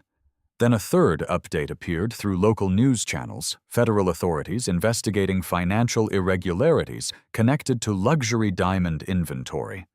The narrative began changing in real time. Inside Harrington and Company. Daniel Harrington III sat in his office, reviewing the developing media coverage displayed across multiple screens. Victoria Langford remained seated across from him, her earlier confidence now replaced by careful silence. This situation will affect market perception, Victoria said quietly. Harrington nodded once. Yes. Victoria folded her hands slowly. You will need to issue a public statement. Yes. Her voice softened slightly. And the woman detained earlier? Harrington paused, then answered carefully. She was not responsible. Victoria exhaled slowly. No. She looked toward the large window overlooking the showroom floor, and yet she was treated as though she were. The statement lingered. Heavy. Unavoidable. Meanwhile, inside the federal monitoring vehicle, Officer Reynolds observed social media updates appearing one after another. Public narrative is shifting quickly, he said. Grant nodded. People are realizing the original accusation may not have reflected reality. Whitaker monitored financial seizure authorization confirmations. Asset freeze protocols initiated. Delgado checked the warrant compliance report. Hale has provided access credentials. Grant exhaled slowly. So, the network is beginning to collapse. Yes, Whitaker confirmed. Multiple associated accounts flagged for irregular movement attempts within the last hour. Reynolds leaned slightly back in his seat. Earlier today, the entire focus was placed on Ms. Carter. Aaliyah's voice remained calm. Focus often reveals more about observers than subjects. Grant nodded slowly. And now, public perception is confronting that realization. Within hours, additional footage from inside the jewelry store surfaced online. The moment when associates had pointed subtly toward Aaliyah. The whispers, the tension, the visible shift in treatment between customers. Media commentary began expanding beyond the investigation itself. Questions emerged about bias, assumption, pattern. Victoria watched the coverage carefully from Harrington's office screen. "Reputation is not only about assets," she said quietly. "It is about judgment." Harrington did not respond immediately. He understood. Luxury industries relied heavily on trust, not only financial trust, but ethical trust. And ethical trust had just been publicly questioned. Later that evening, Harrington and Company released a carefully worded statement acknowledging cooperation with federal authorities and affirming commitment to transparency. But the impact extended beyond corporate messaging. Public discussion had already begun. Inside the warehouse, Victor Hale now sat across from federal investigators, reviewing transaction records connecting multiple entities within the laundering structure. His earlier confidence had faded. Precision now replaced resistance, because financial trails rarely disappear completely. They fragment, they scatter, but they remain traceable. Whitaker reviewed the recovered data structure carefully. This node connects at least 6 additional shell corporations. Delgado nodded. "Expand subpoenas accordingly." Grant observed the evidence files building in real time. "So every attempt to move assets earlier today has accelerated exposure," Whitaker finished. Reynolds looked toward Aaliyah. "Earlier this afternoon, people assumed you were the story." She shook her head slightly. "The story was always larger." Grant nodded slowly. "And now the people who rushed to judgment must confront that reality publicly." "Yes, because the narrative had changed. Truth had surfaced. And once truth enters public awareness, it cannot easily be hidden again. The consequences were no longer confined to one investigation. They extended outward into conversations about fairness, perception, responsibility, and the cost of assumption. Earlier that day, a quiet accusation had echoed through a luxury showroom. Now that same moment had become part of a much larger reckoning, and this time, everyone was watching. Morning light filtered through the tall glass windows of the Everett Federal Building, casting long reflections across the polished stone floor of the lobby. The city had already begun another ordinary day, yet for those involved in the events of the previous afternoon, nothing felt entirely ordinary anymore. Naomi Carter stepped through the revolving doors at exactly 8:12 a.m., dressed once again in the same quiet elegance that had drawn so many assumptions the day before. Her charcoal blazer rested perfectly along her shoulders, her posture upright, her movements steady. She did not walk with urgency. She did not walk with hesitation. She walked with purpose. Inside the building, security officers greeted her with respectful nods, scanning credentials that did not reveal her role to the public but were immediately recognized within federal systems. Special Agent Renee Whitaker met her near the elevator bank. "You handled yesterday well," Whitaker said calmly. Aaliyah gave a small nod. It was not unexpected. Whitaker pressed the elevator button. Unexpected for many others. The elevator doors opened smoothly, carrying them upward in quiet reflection. Within 24 hours, multiple coordinated warrants had resulted in the seizure of financial accounts connected to Meridian Trade Group Verona Holdings and 4 additional shell corporations previously hidden behind layered registration structures. Victor Hale had formally agreed to cooperate under legal counsel. Ethan Cole had provided a recorded statement acknowledging unauthorized vault access under financial pressure linked to undisclosed external payments. Daniel Harrington III had initiated internal forensic auditing procedures and announced structural reforms regarding inventory verification and bias awareness training for all client-facing staff. The consequences extended further than any single arrest. Patterns had been revealed, systems had been challenged, assumptions had been exposed. Whitaker stepped off the elevator first as the doors opened onto a secured operations floor. Delgado waited inside a conference room where multiple digital screens displayed financial mapping diagrams now filled with new connection nodes revealed through the previous night's evidence recovery. The Cayman transfer attempt was intercepted, Delgado said. The funds remain frozen pending court authorization. Grant, who had been invited to observe the interagency coordination process, leaned slightly forward as he studied the scale of the network diagram now visible. This structure operated quietly for years, he said. Yes, Whitaker replied, because it relied on invisibility. Aaliyah placed her portfolio gently on the conference table. And invisibility often relies on people believing assumptions are sufficient. Reynolds nodded slowly. Yesterday showed how quickly assumption can misdirect attention. Grant exhaled quietly, and how easily perception becomes mistaken for fact. Delgado adjusted one of the digital displays, highlighting transaction chains connecting previously unrelated entities. With the new cooperation agreements, prosecutors now have sufficient evidence to establish coordinated financial concealment across multiple jurisdictions. Whitaker added, "The Whitefire necklace will serve as a central evidentiary reference linking the chain." Grant looked toward Aaliyah. "You understood its significance before anyone else." She gave a small nod. "The documentation irregularities were subtle." Reynolds crossed his arms thoughtfully. Subtle enough that most observers would never notice. "Yes," Grant spoke quietly. "And yet the assumption directed toward you happened immediately." Aaliyah's expression remained calm. Patterns are rarely accidental. Whitaker turned one of the screens toward the group.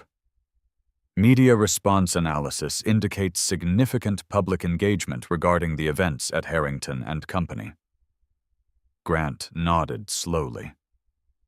Public conversation now includes discussion about bias. Delgado added, and institutional accountability.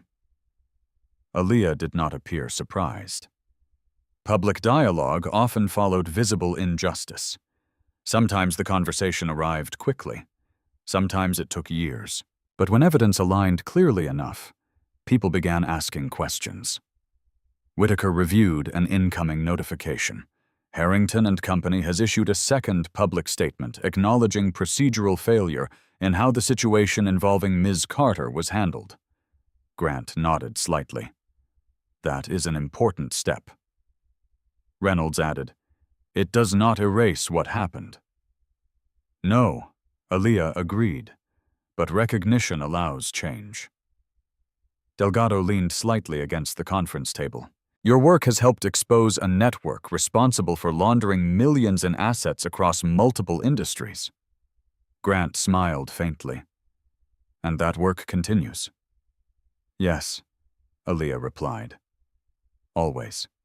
Because investigations rarely ended with a single resolution. They evolved, adapted, expanded. Justice did not always arrive in dramatic moments. Often it emerged gradually built piece by piece through patience and persistence." Later that morning, Aaliyah paused briefly near one of the large windows overlooking the Chicago skyline. Traffic moved steadily below. People crossed intersections. Ordinary lives unfolding, most unaware of how close complex financial systems sometimes came to influencing their daily realities. Whitaker approached quietly.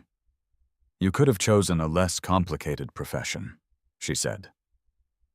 Aaliyah smiled faintly. "Complex problems rarely solve themselves." Whitaker nodded once. "That is true." Grant joined them near the window. "Yesterday could have gone very differently."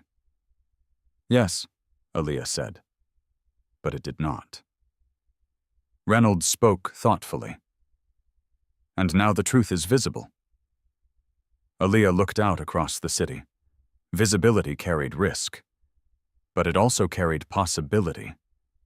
Because when truth became visible, change became possible. And when change became possible, systems became stronger, not because they were perfect, but because they were willing to confront imperfection. As Aaliyah gathered her portfolio and prepared to leave the conference room, Delgado spoke one final sentence. "You reminded a lot of people yesterday that dignity does not require permission." She paused briefly, then nodded. Outside, the city continued moving forward. And somewhere within the conversations unfolding across offices, homes, and public spaces, the lesson had already begun taking root. Judgment without evidence carries consequences. Assumption without understanding creates harm. But truth, when allowed to surface fully, restores balance. And dignity, once challenged, does not disappear. It stands, quiet, unshaken, waiting for the moment when the world finally sees it clearly.